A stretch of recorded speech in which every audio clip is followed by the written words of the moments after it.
I, CA Arun Kumar Gupta, Secretary, Kanpur GST, Chartered Accountant Association, welcome all of you on the our webinar on critical issue relating to input tax credit in GST, in which our immediate speaker, CA Ashok Batra, will share our expert opinion on this topic. I would like to invite our President for the welcome address. Thank you, Arun. Chairman of the session, CA Dr. Rajesh Mehra. I can't see him right now, but he was there for some time. Maybe he's having some technical problem. Speaker for today's session, very learned, CA Ashok Batra ji, who actually needs no introduction. हमारे लिए वो बिल्कुल पिता तुल्य हैं, हम लोग के लिए fatherly figure to all of us. और बस दो शब्द उनके लिए बोलना चाहूंगा कि ये ऐसे वृक्ष की तरह है कि जिनके ऊपर जब फल जितना ज्यादा लगता जाता है उतना ही वो झुक के दूसरे लोगों को अपने फल का स्वाद चखाते जाते हैं. He is like that. Founder of this association and past president, CA CL Kanodia ji, and very energetic and smart moderator of this program, CA Atul Mehrotra, who is also vice chairman of CIRC. हम लोग के लिए सौभाग्य कि वो हमारे यहाँ भी वाइस प्रेसिडेंट हैं. Respected seniors and dear friends, I welcome you all in this webinar on the very apt topic chosen by us. I mean, this is very important these days because it is on the critical issues in ITC under GST. Till now, we were discussing various provisions of ITC, but due to various judgments being passed by Honorable High Courts, AAR, AAARs, now the time has come to discuss various complications that have arisen in claiming the ITC. अब हम लोग को थोड़ा ITC से हट के थोड़ा ITC के जो complications या जो confusions हैं उसके बारे में चर्चा आज होगी हमारी. And the very recent example which I can see is the recent High Court judgment which was passed last year by the Honorable Odisha High Court in case of Safari Retreats Private Limited versus Chief Commissioner of GST. It was passed on 17th of April 2019, wherein it was held that ITC on goods and services used in the construction of mall can be used against GST payable on rental income on letting out the said property, whereas section 17(5)(d) clearly restricts the same. इसका क्या fate है आगे, आज हमें क्या करना चाहिए, इसके बारे में हम कोशिश करेंगे जानने की आदरणीय बत्रा जी से कि मुझे I am sure this is pending before the honourable supreme court. अब ऐसे में हम लोग को क्या करना चाहिए वो भी देखेंगे और बाकी I hand it over back to Arun ji for further. Thank you very much. Thank you, sir. Now I would like to invite our guest of honor, CL Kanodia ji, for the blessing address. Thank you, Sri Arun Gupta ji, President CA Piyush ji Agarwal, Secretary CA Arun Gupta ji, and Regional Council Member Atul Mehrotra ji, one of our learned speaker CA Ashok Kumar Batra ji, Session Chairman CA Rajesh Mehra ji, and my dear CA friends, colleagues, and in profession. It is indeed a great pleasure today for me for giving me an honor in this first webinar of the newly elected Managing Committee on the topic of critical issues relating to ITC in GST Act by our learned speaker CA Ashok Kumar Batra ji, whom we have also heard previously. Friends, as you all know, that this association was formed to give the CAs of Kanpur a platform to learn and discuss the newly introduced GST, which was thought of that it will be simple tax. But now we can see that it is so simple, straight and sweet, just like sweet jalebi. Friends, I believe that this platform can be used by our young chartered accountants to become a speaker and share their thoughts about various provisions of complicated GST Act. Friends, not taking more time, as you are anxiously waiting to hear our learned speaker, CA Ashok Batra ji, and I now congratulate our President C.A. Piyush Agrawal ji and his team for organizing this webinar, which will entitle all of us. Thank you, friends. Thank you very much. Thank you, sir. Now I would invite to our session chairman, Dr. Rajesh Mehra, for running the session. I think Arun ji Arun ji है नहीं वो, Arun ji is not there. I think. Please आप आगे चलिए. Now I hand over that session to our moderator, CA Atul Mehrotra. Atul ji, आप you. Over करिए और Yeah. अब आगे के कार्रवाई please. Thank you. Thank you, Arun ji, the secretary of the our team, and very learned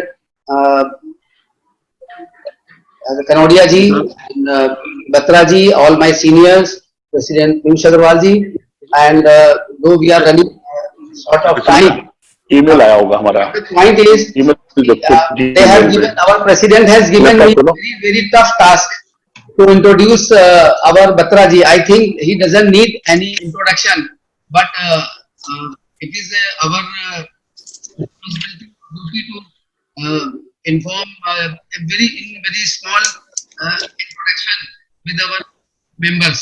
So मुश्किल है मेरे लिए काम आपका. अरुण कुमार गुप्ता का ईमेल आया होगा जीमेल पे. मैं आपको कुछ शब्दों में सर मैं जरूर बताना चाहूंगा. अशोक कुमार बत्रा जी is a law graduate and renowned chartered accountant. He holds the PhD in his graduation from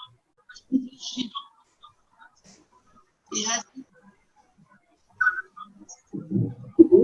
and is an expert in the field of indirect tax. He has written a large number of qualitative articles in taxation matters which have been published by journal.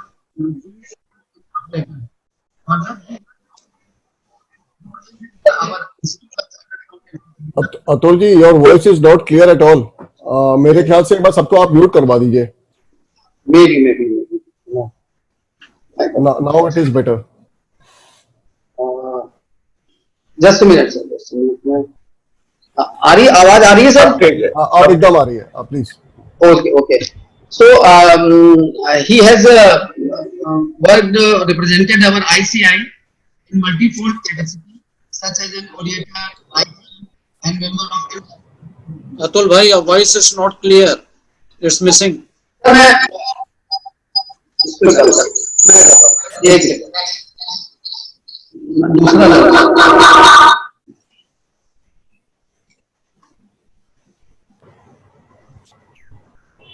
अब आ रही है मेरी आवाज? Yes, yes, you are audible. Yes. अब आ रही है sir? अच्छा. Hello, अब आ रही है सर? आवाज आ रही है? बिल्कुल. अच्छा. It is also worth mentioning that he has litigated several cases before Central Excise Service Tax Appellate Tribunal. A significant number of cases argued by him having gone in favor of his clients. And recently, he authored the following books: GST Law and Procedure, GST Act, Rules, Forms with Referencer, Concise Summary, Commentary on GST, and GST Audit. And so, I am sure that we all are going to be benefited today by his deliberations. So, over to directly, I invite Batra ji for his words of wisdom. Over to Batra ji. Good afternoon to all. At the outset, I would like to thank GST Association of Kanpur, which belongs to Chartered Accountant Fraternity, to which I also belong. It is my really proud privilege to share my views on a very interesting topic of input tax credit with all my professional colleagues in Kanpur. Friends, whereas there is a lot of advantage of having webinar because I need not have to travel, it is really good for a person like me. But then there are certain complications also, there are certain technical issues sometimes they come up. So at that point of time, I may not be interacting. So in case anybody finds that my voice is cracking or something is wrong, he can interrupt me so that I can take corrective action. If I can cure that, I'll certainly do that. And now I am moving to the topic and I am sharing my screen with all of you. Kindly give your consent that it is visible to all of us. जी sir, visible है sir. ठीक है sir. Visible है sir, visible है. I think you can mute now everyone except speaker, and everybody can put their question in this chat box so that we can have uninterrupted session. Till my voice is clear, absolutely no problem. In case there is some problem with the voice, just let me know. Today topic is input tax credit. What exactly is input tax credit? As a chartered accountant, I understand whenever I procure any supply, either it is a goods or a service, there is a value of goods and service, and then certain amount has been charged as GST. I have two options. Either I can claim the full amount in my profit and loss account as an expense and get deduction while computing my income tax liability for the whole amount, or I can debit expense only with the value of supply or service and debit the tax element to the SENVAT account, which I can use for the discharge of my GST liability. So, tax credit is nothing but the amount of tax which, rather than being expensed,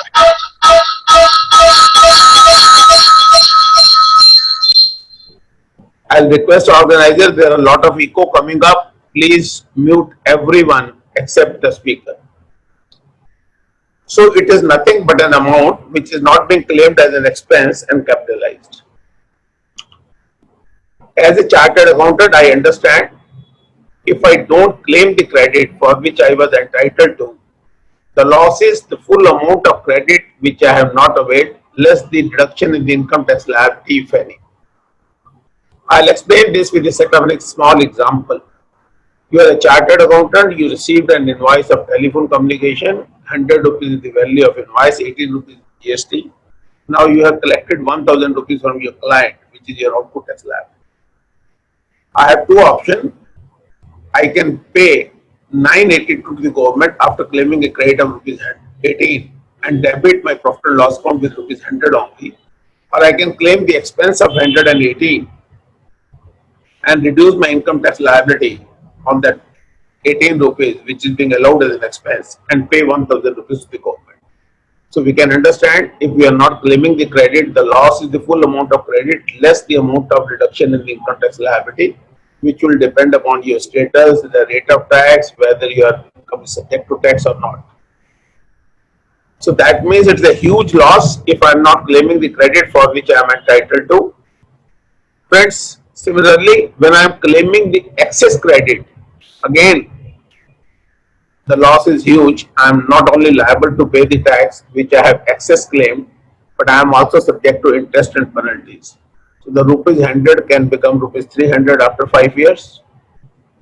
And in some cases, where the reduced rate of tax is applicable on the condition that you are not entitled for the ITC, and if I wrongly claim the credit, the loss can be very, very huge, because the department can take a stand. So, भैया आपने credit ले लिया, now you are not entitled for the benefit of reduced tax. So obviously they can demand tax at the normal rate, along with that credit also. Friends, we have understood what is credit, and wrong claim and excess claim both can result into huge losses to me. And we all understand now, once the GST has come into picture, the rate of GST, by and large, if I take the central rate at 18%, is there any business who is earning 18% as net profit? Certainly not. So this ITC, which is the soul of this GST law, and one of the basic purpose of introducing the GST was to avoid the cascading effect, is very, very important. In case you have understood the ITC and taken the whole advantage and maximize your credit, it can give you a competitive edge as compared to your competitors, and your goods or services or your supplies, which I can say, will be in a much better position, because you can afford to charge less from your customers, so you can gain in the business. Now friends, this concept is not new. It was there in the earlier GST era also. If we talk about VAT, then there was a reduction of ITC paid on the turnover of purchases. When we come to service tax and excise, even the credit was available under the SENVAT credit rules, and we being chartered accountant are also subject to service tax. We are all very apt exactly understand what is the meaning of that credit. Of course, the definition of input service and capital goods was been defined. But if you look at this scheme of GST and compare it with the rest-while scheme, there is a huge difference. There are two very notable differences which we need to understand as a chartered accountant. Earlier on, my credit was restricted to the carrying of a business. Rather, it was restricted or linked with the taxable event. For example, in the case of VAT, I was entitled to the turnover credit of tax paid on the turnover of purchases for making taxable sale. In the case of service tax, the credit was available if that input service, etc. is being used for the provision of output service. Similarly, in excise law, the credit was available if it is being used directly or indirectly in the manufacture of excise. But friends, now in GST, it has nothing to do with the taxable event. You are eligible for the ITC if that supply is being used in the course or furtherance of business. Not only in the course of business, but also in the furtherance of business. And there is no more link to the taxable event. It is a very huge difference which has come. So while understanding this concept, we must keep this difference in mind and ensure that all the credit which is being used in the course of furtherance of business, we are eligible, so we are claiming that credit.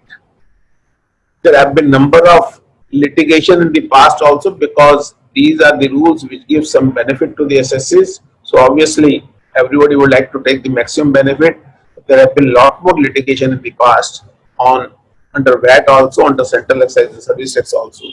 But while applying the ratios of those judgment, I am giving you a word of caution that you must keep these two differences in mind, which I have already explained to you. Now friends, what are the statutory provisions which govern the law? We all understand it is chapter 5, section 16 to 21. Then one section 155, which is in chapter 21 of the CGST Act, is very, very important, and most of the time professional doesn't pay importance to this.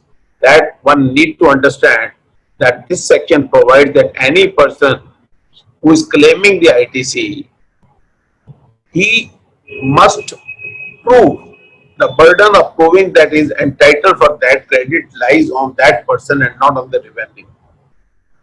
Then section 49, which deals with the payment of tax, and then provisional acceptance of credit under section 41.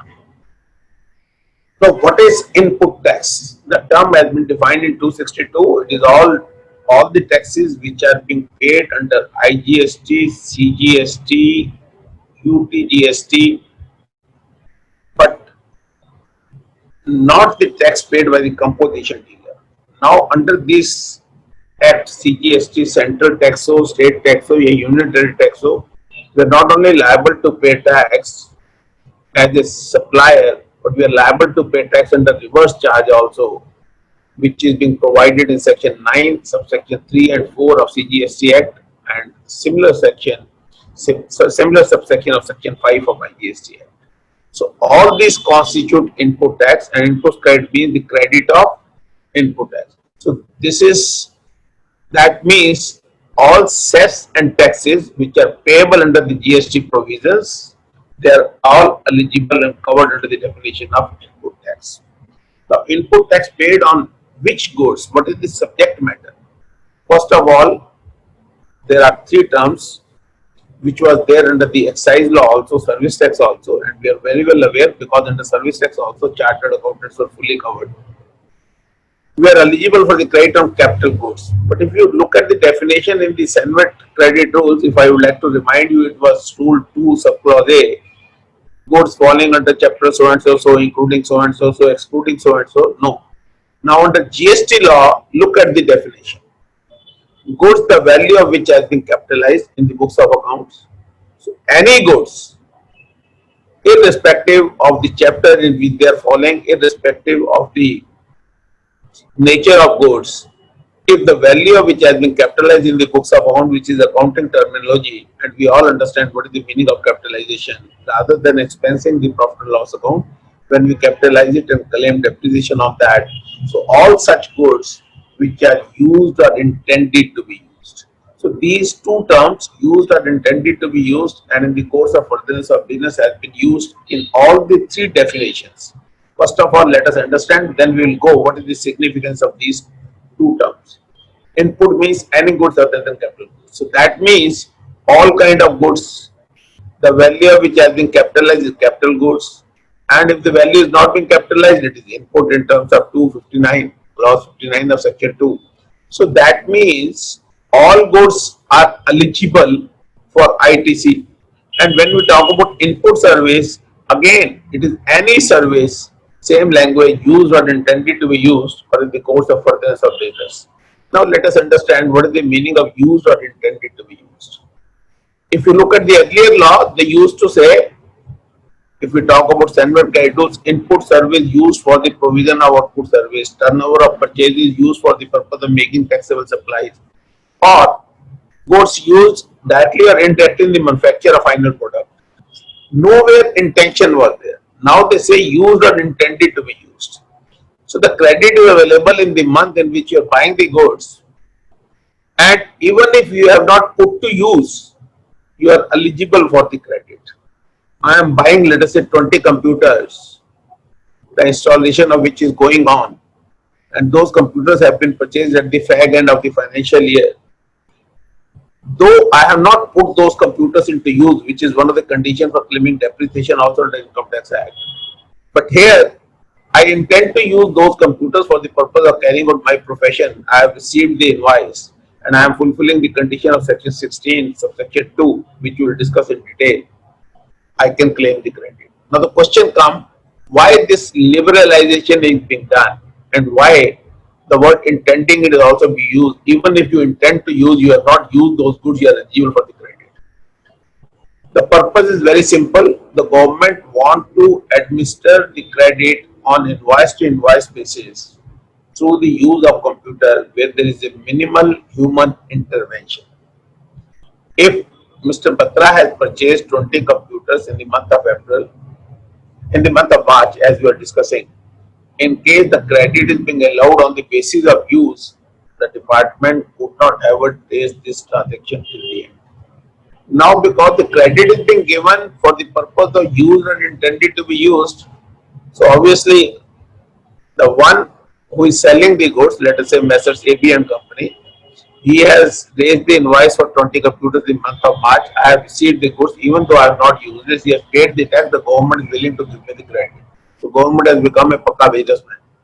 यहाँ पैसा मिल गया, आप उसका credit ले लो, और ये बात आगे के लॉ में और भी आपको ज्यादा क्लियर होती जाएगी. तो उन्होंने ये कहा कि कोई इनवॉइस वाइज ट्रैकिंग करनी है तो हम यूज को हटा देते हैं, बिकॉज यूज करने के बाद it is very difficult to track the transaction till the end. So now, once I am allowing you the credit for when you intend to use those goods, certainly on invoice wise, I can claim the tracking. Then earlier on, there used to be a dispute whether this activity is mandatory for the purpose of taxable event. Now they have de-linked it with the taxable event. It says that supply need to be used in the course or furtherance of business. So meaning thereby, it is not only during the course of business, even for the furtherance of business, if I am using certain supplies, I am entitled for the credit. And this I will explain you bit later when the discussion will progress, how it is going to help us, and particularly in the period when we are passing through this tough time of Corona. Now, I will certainly draw your attention to certain very settled positions in the law. And those settled positions I am discussing here, which are applicable to GST also. Input tax credit is indefeasible. Now we have seen number of case law with regard to Trans 1. Every court has stated it is a right, he has paid the tax, even if there are certain glitches, he could not fulfill the procedure, you cannot deny him the credit. So once the credit is eligible, then procedural compliance, in case they come in your way and you have not followed those compliances, doesn't make any difference. You will certainly be entitled for the whole credit. So input tax credit, once available, is indivisible. It is held by the Honorable Supreme Court in Daiichi Karkaria Limited. Citation is before you. One thing I would like to share with you, I will mail this PPT to Mr. Atul Mehrotra, who is the moderator of this program, and I request him that he can circulate it to all the members for attending this webinar, or even those who are not attending the webinar but they are member of the association. So that is so nice of you. Thank you, sir. Then it comes, no demand can be made for the recovery of settlement which is validly earned by the SSC. There may be a situation, today I am claiming a credit, as per the law it is available to me, and tomorrow or maybe a couple of days later on, that item has become exempted. The question came whether this credit need to be reversed. In the case of Eicher Motor Limited, the Supreme Court said once he has availed the credit as per the provisions of law as were applicable on the day when he was eligible to claim the credit, then this credit which is validly earned by him cannot be taken back. There has been a lot more debate whether this ITC is absolute right or a conditional. This is absolutely right, or it is a reduction or a facility at the mercy of the department, or reduction at the mercy of the department. Supreme Court has again said in the case of ALD Automotive that it is an absolute right, but conditional one, you have to satisfy the condition. And so far as conditions are concerned, there are substantive conditions and procedural conditions. Substantive condition means it must fall in the definition of input, must be used for the provision of service, you should have a duty paying document, satisfy other conditions. If that being done, if there is some procedural lapse, GST number has not been correctly mentioned, or there is some typing error or something like that, so those procedures will not come in your way, and this right is available to you and you can avail the credit. Then there is another important principle that classification cannot be challenged in the hands of the recipient. And it has been proved by the drafting of the sections also. When we go to section 16, we will read, and then I'll explain you at that point of time also.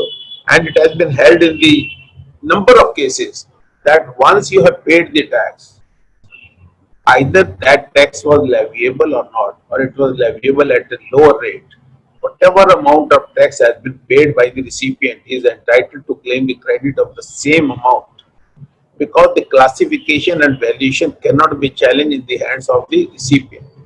Whatever penalties are to be issued or imposed, or whatever action is to be taken, it has to be taken against the supplier in case he has contravened the provisions of law. But once it has been proved that you have paid the tax, maybe the classification is wrong, maybe the HSN code number mentioned is wrong. Once you have paid the tax, you are eligible for the credit, and there are Supreme Court judgment, Gujarat High Court and Madras High Court. I am not reading them because this PPT ultimately will be shared between all the members. Then comes Alembic Limited, a very important judgment for which the appeal has been filed before the Supreme Court, wherein they say that once I was availing the credit, I intend to sell by all the flats. But unfortunately, at the end, if I am not able to sell that, so my intention was not that. I was supposed to sell all those flats, I could not sell it. Do I need to reverse the credit? Then relying upon Eicher Motors, they said once you are eligible for the credit and you are rightly availed at the time when the credit becomes due to you, according to the judgment of Gujarat High Court, this reversal is not required. But friends, in GST, I would like to give you one small suggestion. Whenever a client comes to you and asks you whether he is liable to pay tax under reverse charge, whether this liability is there or not, kindly see if the transaction is B2B, to take a very conservative view. Of course, development right in real estate is an issue, whether it is subject to tax or not. But in most of the cases, I am telling my client, in case they are engaged in the commercial construction, kindly pay the tax because this amount is available as a credit and you had a huge liability of 12% of the whole revenue. Similarly, when it comes to residential flat, you are likely to sell 95% of them. So don't buy litigation because there is an assumption of transfer of development right if the flats are sold before completion certificate or occupancy certificate. If that being so, in my humble understanding, one should not take undue risk. Wherever there is a transaction, the taxability or the liability, either under forward charge or reverse charge, is in doubt, but it is a B2B transaction. Your client or the customer or the recipient, I'll say, is liable to receive the credit. One should take a very conservative view. As I told you, your credit cannot be denied for procedural lapses. Very important judgment of Rindra Agro. You can go through Punjab and Haryana, because I have been told by Atulji that I can take 90 to 100 minutes. So I am not going into the judgments in detail, but I have mentioned it. You can just refer these judgments wherever this situation arises. Now friends, I am coming to the statutory provision. I will try to deal with each and every subsection minutely, and we will try to cover the subject to the extent we can. Now, if you look at 16.1, which is the main section which talk about the eligibility of ITC, it starts with the word every registered person. It doesn't start with the word every taxable person. Now, you will appreciate what is the difference between registered person and taxable person. Taxable person means the person who is liable to pay the tax. I am in the Union Territory of Delhi with legislature. Certainly my 40 lakh turnover is exempted. I exceed my 40 lakh in the month of September, but I don't seek registration. Then I have been put into double jeopardy. Though I am a taxable person liable to pay the tax, I am liable to discharge my liability on my output supplies, but I will not get the credit. Credit is available only to the registered person. That was the situation under the VAT law. Either the UP VAT or it was Delhi VAT, it was the situation. But when it comes to central excise and service tax, registration was not the requirement. So the loss was not so great. Even after 2 years, the department says you are liable to pay service tax or excise duties and fine enough. This is the amount of credit available to me, difference I am willing to pay. But now, because you have not been registered during that period, you are liable to pay the tax, then there is a double jeopardy. You are not only liable to pay the tax, but you are not also eligible to claim the credit also. So the very first 3 words makes it very clear that registration is the first and foremost requirement for the purpose of claiming credit.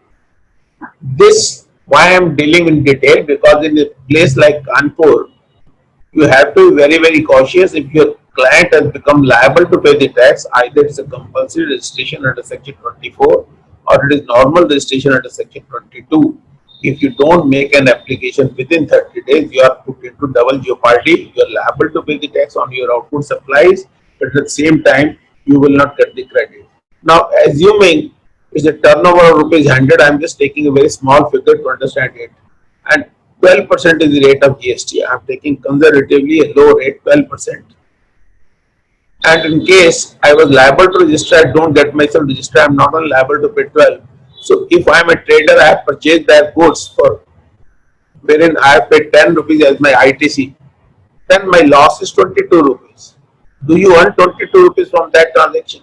So the turnover which I have carried out when I am liable to pay the tax, but I fail to get myself registered, is absolutely going to play havoc with you, and maybe whatever will be the tax liability and reversal of and not availment of credit during that period may offset your profit for the next 6 months also. So be careful. Whenever your client is liable to pay the tax, must make an application within 30 days from the date he becomes liable to pay, so that once the number is being granted, that comes from the day when he becomes liable, so that he can claim the credit. Now let's move further. Subject to such conditions and restrictions as may be prescribed in the manner specified in section 49, that clearly tells out that IGST can be used for the purpose of discharge of CGST, IGST. Similarly, CGST can be used for the purpose of discharge of IGST, CGST, but CGST and IGST cannot be used for the purpose of their individual discharge. That means they are state specific, which are used or intended to be used. I have already explained you in the course of furtherance of his business. So it is not only the course but furtherance of his business also.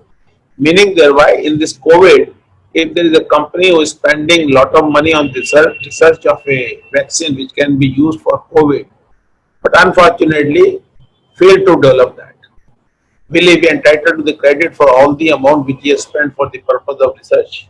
In my humble opinion, that was for the furtherance of business. In case that vaccine could have been developed, he would have minted money. So obviously it is for the furtherance he can get the credit. Looking from another perspective also, let us say you are doing wonderfully well in Kanpur, but you feel now I must open an office in Lucknow also. You open an office in Lucknow and you have taken a premises on rent, some furnishing is going on, and you have sought registration for the purpose of Lucknow, and invoices are coming in that Lucknow office. Even though no revenue is being generated, you can certainly claim the credit of all those GST which has been paid till the establishment of the business also. This I'll explain you further in detail, but for the time being, so it's a very, otherwise very broad definition. So far as scope is concerned, it says every registered person subject to the condition take input tax credit charged. It is not chargeable. As I told you, in the hands of recipient, whatever amount has been charged as central tax, state tax, unitary tax or integrated tax, and you have paid that money, whatever amount may be the chargeable amount, it may be less, it may be more, or that supply is not even subject to tax. Once the supplier has charged any tax and you have paid it, you can claim the credit thereof. And it must be used or intended to be used in the month of purchase itself, even if you have not used it, and not only in the course of business but for the purpose of business. Now, as I told you, registered person and taxable person, what is the significance? Charge and not chargeable, I have already dealt with that. Used or intended to be used in the course or furtherance of business. And then, as I told you, law is being enacted to be administered through machine with minimum human intervention. The credit is available in the month of purchase because the word is used or intended to be used, and you might not have paid the amount. When we go to the condition 16.2, it certainly talk about you have to make the payment within 180 days from the day of from the date of invoice. But in the month when you are buying the goods, even if you are not making the credit, even you are not making the payment for the value of supply and services thereon, there is no bar the credit is available. One-to-one correlation is not required. As I told you earlier on, it was taxable event, and now it is linked with the carrying of furtherance of business. Kindly see the definition of business also, which has been defined in section 2, subsection 16 of the GST Act, clause 17 of the GST Act, which says supply or acquisition of goods including capital goods and service in connection with commencement or closure of business. So when you are going to commence your business, I gave you an example of Lucknow and Kanpur in case you want to take two numbers, and because you had an option, because both the places are in UP, you can take one registration only in Kanpur and you can get your RC amended, and the Lucknow office address can also be included in the same registration number. In both the cases, whatever supplies have been received in Lucknow, you are entitled for the credit of the same. Then credit can be used even in establishing an office from with no revenue generated. IT is available on research and development activity, as I told you, giving you the example of COVID. Now friends, I am coming to the very important thing. Looking to 16 months, it appears as if the whole world is yours, but it is not so. Nothing comes free in this world. अगर अब आप देखेंगे conditions क्या हैं, और वो conditions सारी cumulatively satisfy होनी है, भले ही उनकी satisfaction का time different हो सकता है, but all the conditions need to be satisfied.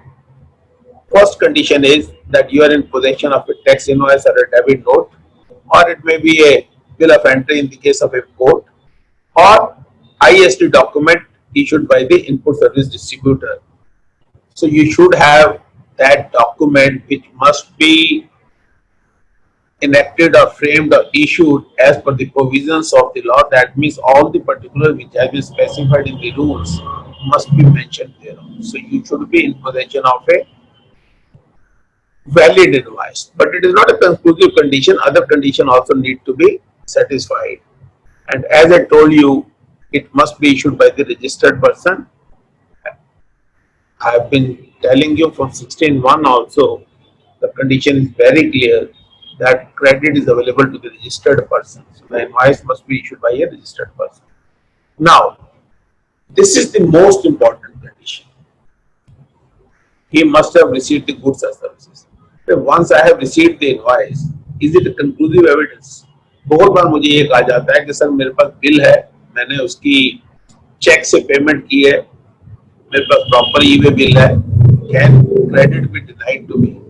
Sir, see, this condition is very, very important, and most of the arrests which have been made in this country is because of the violation of this. The allegation is that you are getting the invoices but you are not receiving the goods or services.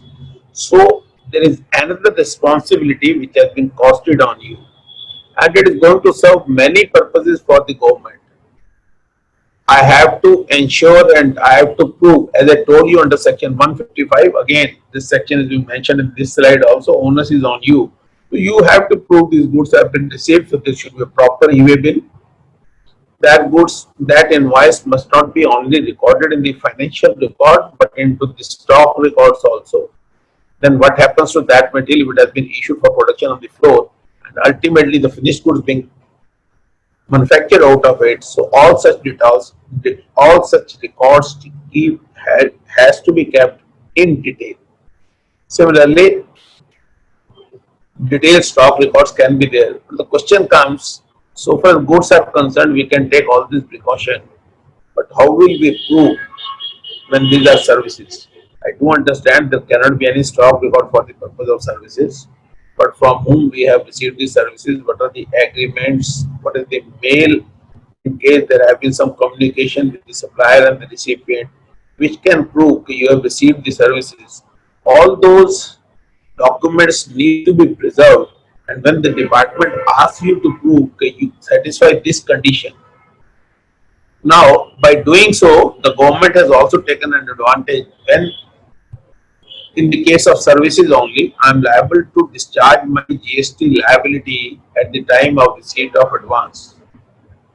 Will the credit be available to the person who is making payment of advance to me? Can he satisfy this condition he has received the goods or services? Once the service has not been provided or the goods has not been dispatched or delivered, how can you satisfy this condition? So the government very conveniently also serves the purpose at the time of receipt of advance. On the one hand, recipient has been asked to pay the tax, but on the other hand, the credit is not being made to the person who is making the advance.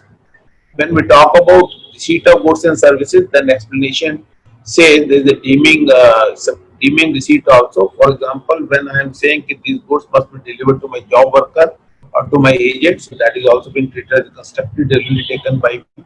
And similar provision has been made now with regard to the services also, which earlier on was not there.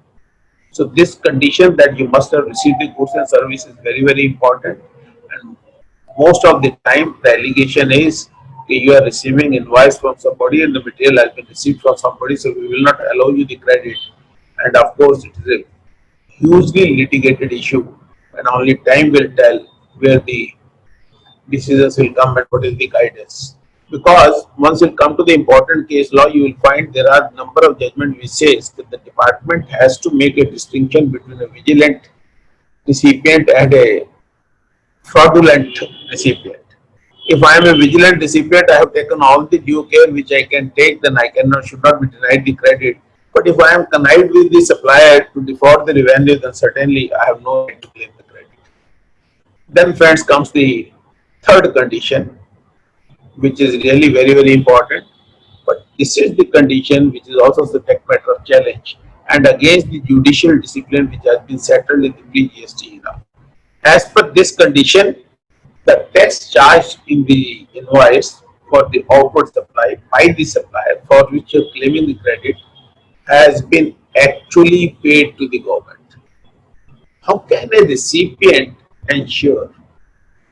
There is a Jharkhand High Court judgment, and in the case of Delhi High Court, I would like to mention one very important judgment of Arise India Limited, which was in the context of that law, but similar positions were there. So the Delhi High Court, making a distinction between the two kinds of buyer, which I have already explained it to you, said that you cannot deny to a genuine person, to a genuine supplier, to a genuine recipient who has discharged the liability, paid the tax, and then if that tax has been defrauded, then they have relied upon some very, very important judgments of the Supreme Court, wherein they said the buying dealer cannot be penalized for the fault committed by the selling dealer. That was in the context of sale tax, Chunilal Prasad Dilal. So similar kind of judgments are there. Now, the problem with this judgment of Delhi High Court is the department has gone before the Supreme Court and the Supreme Court has rejected the SLP of the department. But unfortunately, that is not a speaking order. Under Article 141 of the Constitution, if a speaking order has been passed by the Supreme Court, that becomes as good as law. But because it is a SLP dismissed in summarily manner, so I cannot take advantage of that 141, but the principle which has been laid down to Delhi High Court is really important. Then comes, he must have furnished the return. He means the person who is claiming the credit, he must have filed the returns. And that means credit can be claimed only through the return, and you must have submitted your return in order to avail the credit. Now, this is important. People sometimes make mistake, and there are a number of queries on this also, where the goods against an invoice. For example, I give you an order to supply me 20 ton of steel, which need to come 5 ton every day, and the one single invoice is being issued on the very first day when I am receiving 5 ton of steel, let us say on 5th of September. Certainly, I have to raise an invoice, then the photocopy of the invoice along with delivery challan for the subsequent installments are to be used. I am liable to pay the tax if the supply is being made of system by 20th of October, but the recipient will get the credit only if only when the last installment is being received. So let us say last installment has been received in the month of October, so I will be eligible to claim the credit in the month of September, October only, not in the month of September when the invoice has been received by me. Now friends,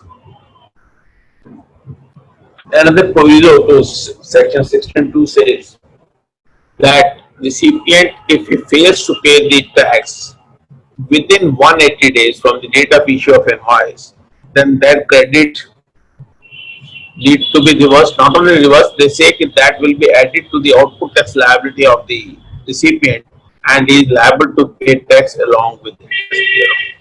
First of all, I'll just give you an example to understand this. 1 अप्रैल को आपके पास 100 रुपए का bill आया, 18 रुपए GST लगा था, क्योंकि payment is not one of the condition, आपने उसको 18 रुपए के क्रेडिट को अप्रैल में इस्तेमाल कर लिया.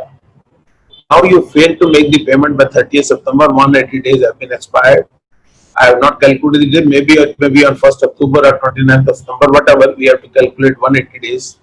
And after that, I have to reverse the credit, so that means that 18 rupees I have to pay will be added to my output tax liability in the month of October, along with interest I have to pay.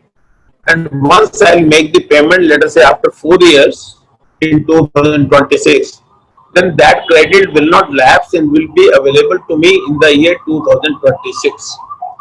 Now, let us look at the fine language used in this proviso, because ultimately chartered accountants who have to do 9C, they ask me a number of difficult questions when it comes to 180 days. So I'll try to answer that, because you have to do the audit for 1920. Of course, the due date is 30th September, is likely to be extended undoubtedly. Friends, it says where a recipient fails to pay. So the one term which we need to understand is fails to pay. To the supplier of goods and services, both other than supplies on the actual reverse charge को छोड़ दें. The amount over the value of supply along with tax payable. So both the things. आपने tax भी देना है और value of supply भी देनी है. 100 रुपए की सप्लाई है, 18 रुपए टैक्स है, तो 118 रुपए. अगर आपने 59 रुपए की पेमेंट की तो प्रोपोर्शनेट क्रेडिट 9 रुपए मिलेगा within a period of 180 days. It is not 6 months, it is 180 days. And in terms of General Clauses Act, जब हम 180 days calculate करते हैं तो पहला दिन या आखिरी दिन छोड़ देते हैं. So you have to read that how to calculate 180 days. From the date of issue of invoice. It is not date of receipt of goods, receipt of service, receipt of supply, or date of e-bill. It says date of issue of invoice. Now, so far as issuance of order is concerned, in the appellate proceeding, we have seen number of judgments in income tax, sales tax, service tax, wherein they say issue means the date when the order is being served, because there the limitation is with regard to filing. Here, it is a condition of making payment. So, date of issue of invoice is the date of issue of invoice, the date when the invoice is being received by your office. According to my understanding, once the language is clear, no principle of interpretation should be followed. And in order to avoid the dispute, certainly we need to see the date of invoice by the supplier, an equal amount of credit available shall be added to the output allowed. जो मैंने आपको बताया. Now 4-5 terms are very important. Fails to pay, value of supply along with tax within a period of 180 days and from the date of invoice.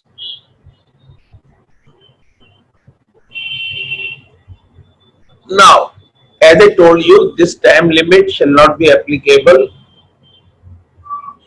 when you will be eligible to claim the credit. मैंने आपको example में समझा दिया कि 16/4 की जो time limit लिखी हुई है, जिसमें ये कहा है कि आपको किसी इनवॉइस का क्रेडिट नहीं मिलेगा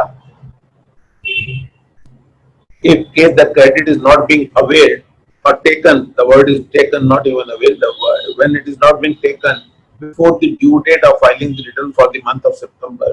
So 19-20 का 20 अक्टूबर तक आपको क्रेडिट देना है.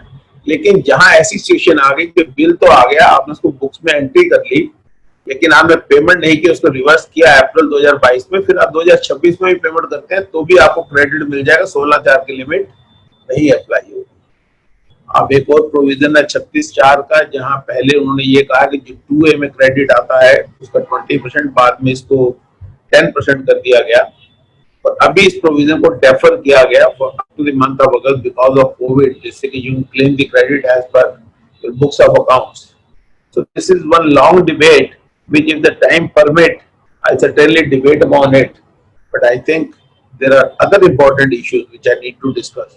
But with regard to this rule, I certainly say if your client is a small trader, wherein the amount of 10% is not a huge, because keeping track of this record and maintaining record where you can satisfy that 2A plus 10% is being availed, and ultimately keeping track of it, reversing the credit of 10% excess what you have claimed, and when the actual credit comes, is very, very, very difficult. Even if you are one of the finest chartered accountant of Kanpur, इतना detail record रखना आपके लिए possible नहीं है. मैं practical solution देता हूँ अपने क्लाइंट्स को, तो भैया अगर आपका अमाउंट ज्यादा बड़ा नहीं है और कैश फ्लो की ज्यादा प्रॉब्लम नहीं है, तो आप उतना ही क्रेडिट क्लेम करें जितना 2A में है. और अगर आप बहुत बड़ी कंपनी है और आपकी लायबिलिटी ह्यूज है, कैश फ्लो के इश्यूज है, कोविड में इस कैश फ्लो की प्रॉब्लम को सरमाउंट हो गया, तो आप इस रूल की परवाह नहीं करें. आप जो आपको क्रेडिट किताबों में आपके आता है, आप उस किताबों के हिसाब से क्रेडिट ले लीजिए, क्योंकि अल्टीमेटली वो क्रेडिट 2A में आज नहीं आएगा तो कल आएगा, और अगर वो लेट भी आता है तो ultimately the liability will be of the interest, and you being a big company you can litigate with them, और litigation cost is not less. So in a place of Kanpur where mediocre suppliers are there, I will say कि my professional brothers के 90% client ऐसे होंगे जिनकी liability बहुत ज़्यादा नहीं होगी credit. For example, chartered accountant. Why should I litigate this matter? If my credit is only 5,000, 10,000, 20,000 rupees in a month, मुझे 200, 2,000, 4,000 में क्या फर्क पड़ना है? Doesn't make any difference. In any case, that credit will come in 2A. Subsequently, I claim in the month in which that credit will come. So either don't follow this route if the cash flow problem is not there, and the cash flow problem is there, don't follow it at all, because ultimately the virus of this rule has already been challenged in various high courts including Gujarat and Delhi. Let us see what will happen to those judgments. Now we'll come to very important issues with regard to payment of 180 days. What are the issues involved in this? As I was telling you, it has to be from the date of invoice and not from the date of supply. It is a self-disciplined mechanism. कहीं system में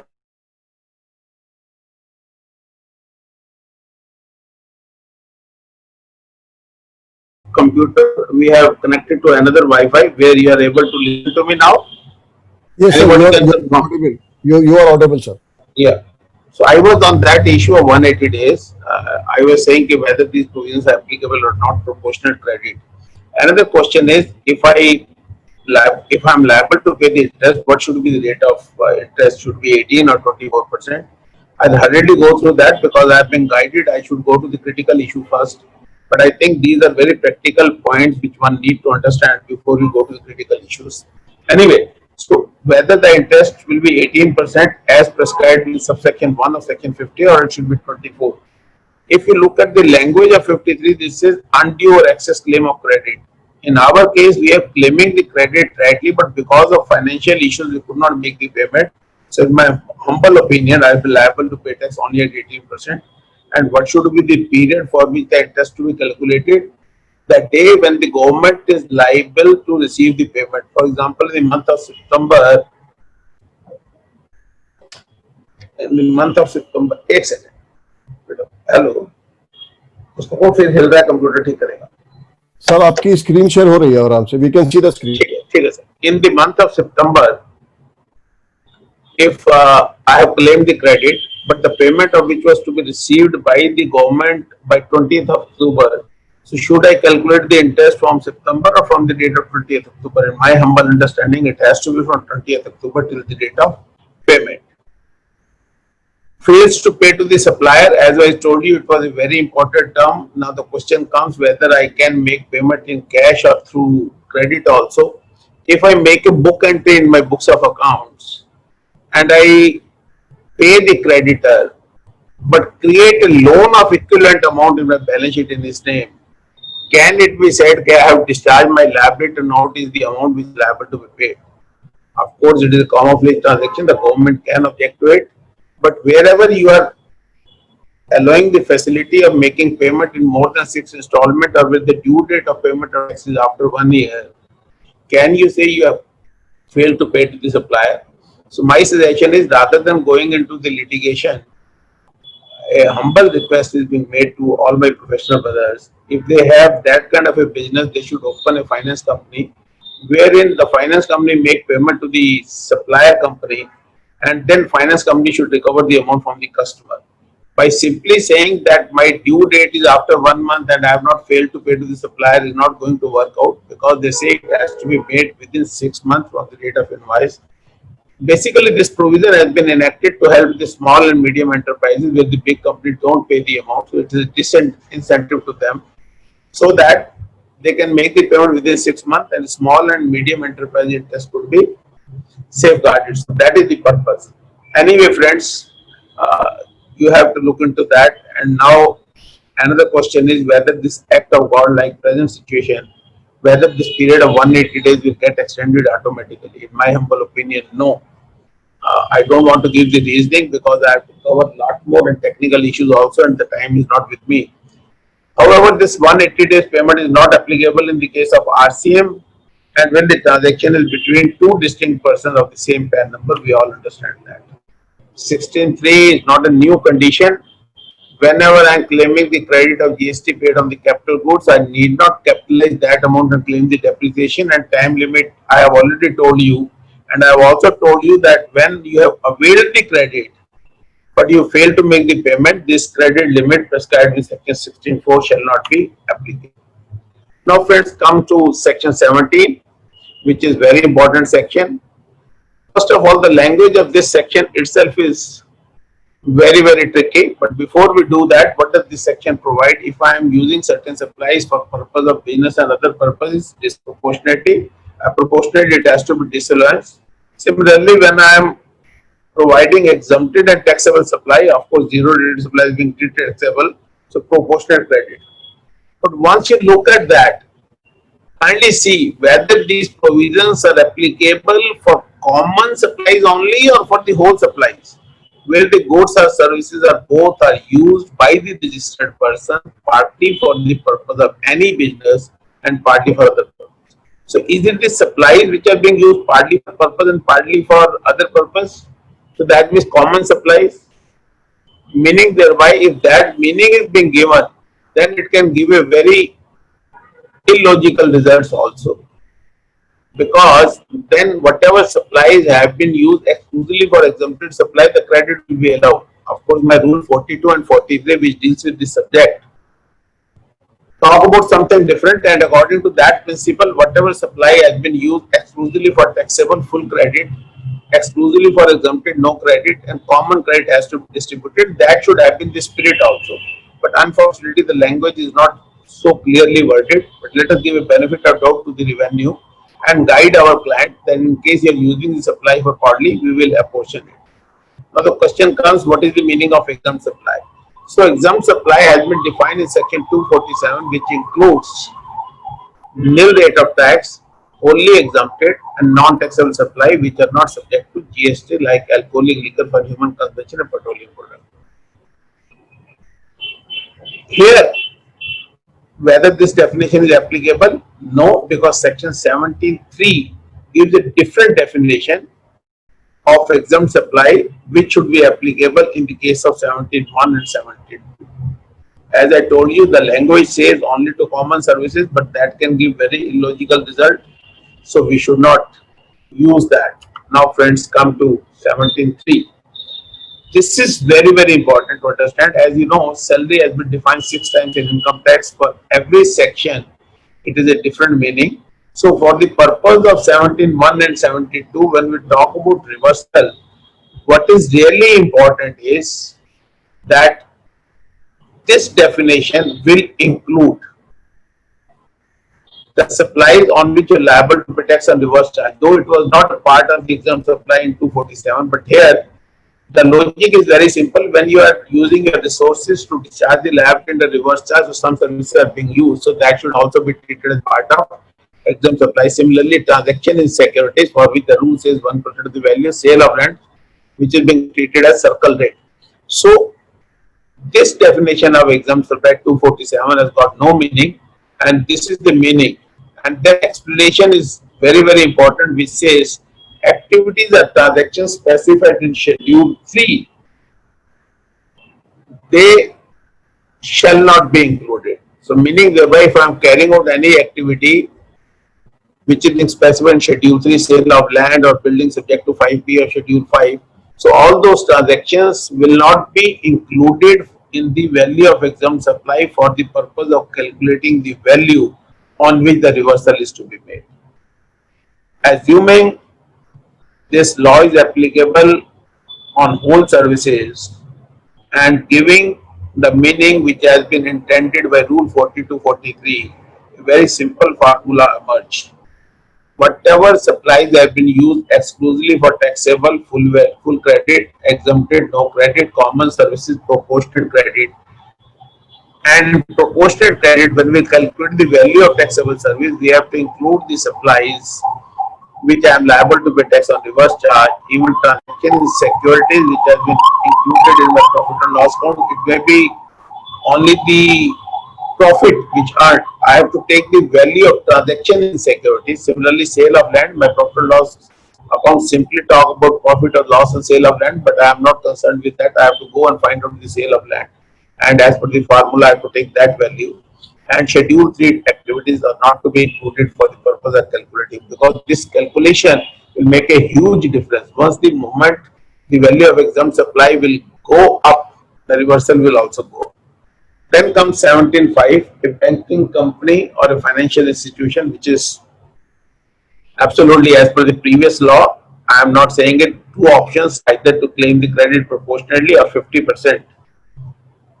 17(5) is an important section because the program started late. I'll request the organizer to give me 15-20 minutes more. Can I take time up to 6?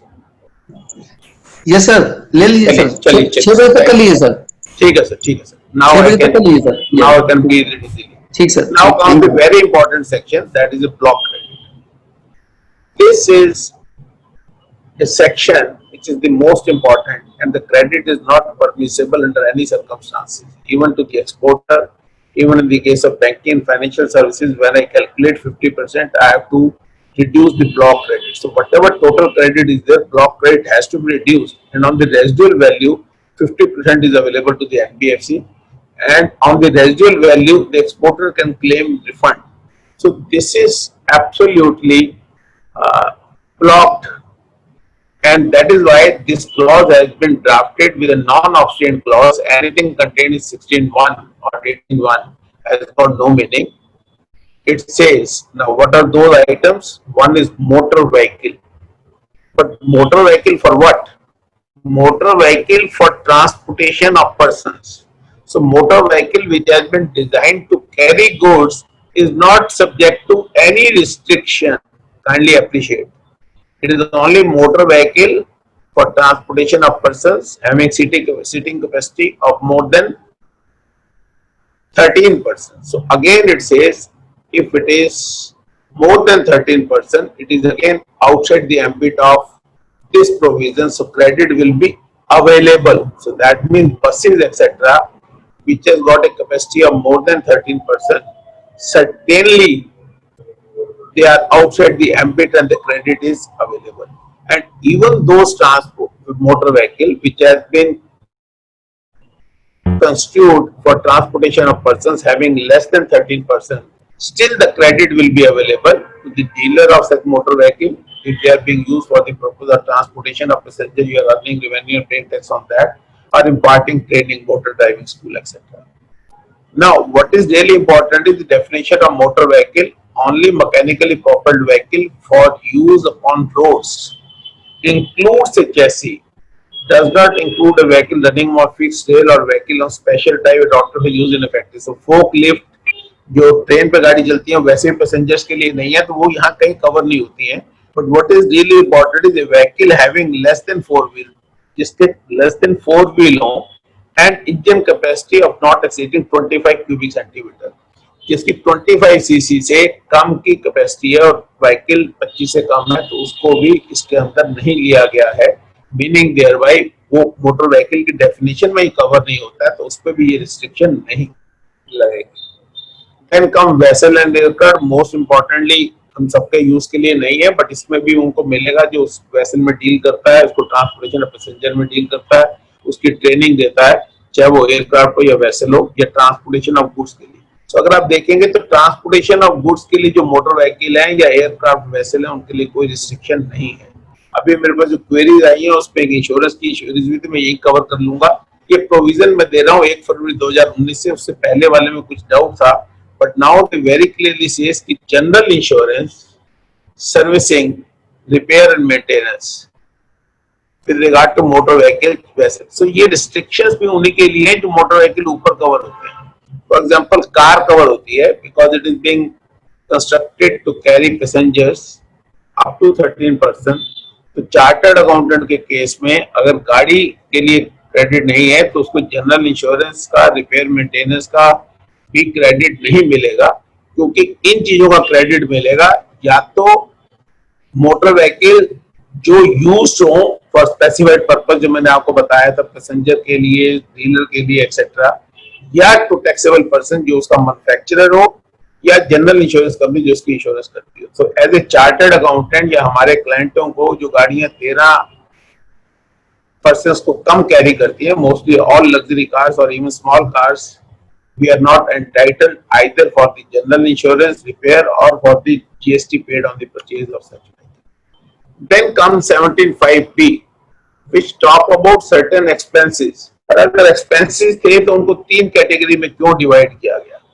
ये सारे खर्चे हैं जिनके ऊपर आपको credit नहीं मिलना है, बट इन खर्चों को 3 कैटेगरी में डिवाइड किया गया. उसका पर्पज है क्योंकि पहले जो 8 खर्चे ये लिखे हैं, food and beverages, outdoor catering, beauty treatment, health services, leasing of vehicle, life insurance, health insurance, इनका खर्चा तभी नहीं मिलेगा if they are not being used for the purpose of making taxable supply. यहाँ टैक्सेबल इवेंट से जोड़ दिया गया. मैं रेस्टोरेंट ऑनर हूँ, मुझे आउटडोर कैटरिंग वाला फूड बना के देता है, मुझे क्रेडिट मिल जाएगा, बट रेस्टोरेंट में वैसे ही 5% का रेट है और उसको क्रेडिट रिस्ट्रिक्शन है, तो ये एग्जाम्पल नहीं लेते. मैं एक ब्यूटी पार्लर चलाता हूँ, मैंने कुछ कंसल्टेंट रख लिए ब्यूटी की ट्रीटमेंट देने के लिए, वो आते हैं मेरे यहाँ सर्विस प्रोवाइड करते हैं, तो उसका क्रेडिट मिल जाएगा, because I am providing the same service और I am using that service as a part of my composite और मिक्स सप्लाई. तो इसमें एक कंडीशन है, इन 8 सर्विसेज का क्रेडिट मिलेगा सिर्फ उस केसेस में जहां मैं इनमें पर से सप्लाई में डील करता हूं या मैं कंपोजिट और मिक्स सप्लाई में डील करता हूं, जिसका ये पार्ट है. Membership of club health and fitness centre, ये जो मेंबरशिप है club health and fitness centre में क्या क्या आएंगे वो डिस्कशन का इशू है, लेकिन यहाँ मेंबरशिप का क्रेडिट किसी हालात में नहीं मिलेगा, कोई एक्सेप्शन नहीं है. When it comes to travel benefit to the employees on vacation such as leave and HTC, इसको हम कहते हैं एलटीसी और होम ट्रैवल कंसेशन एचटीसी वगैरह, तो वो तब नहीं मिलेगा if it is not obligatory for the employee. If under the law I am supposed to provide that, then that credit will be available, and it has been taken on the basis of various judicial pronouncement which has been given in the past. यहाँ सरकार ने ये कहा कि because it is a legal requirement, तो भैया इसका पास का ऑप्शन नहीं है, इसको करना ही पड़ेगा, तो उसका खर्चा मिल जाएगा.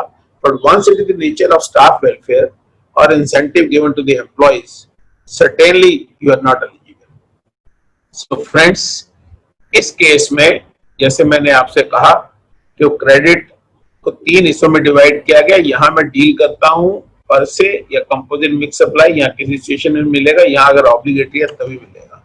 Now we comes to 17(5)(c) work contract. इसके बारे में सफारी रियल्टर्स का केस था, जिसके बारे में पीयूष जी ने भी अपने इंट्रोडक्टरी रिमार्क में कहा. इस केस में उन्होंने इस प्रोविजन को रीड डाउन किया है कि आपको क्रेडिट नहीं मिलेगा. वो रीड डाउन इसलिए किया गया because it is discriminatory.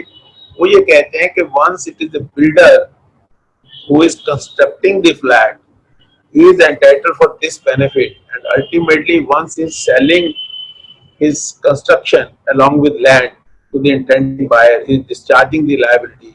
Then why this chain is being broken?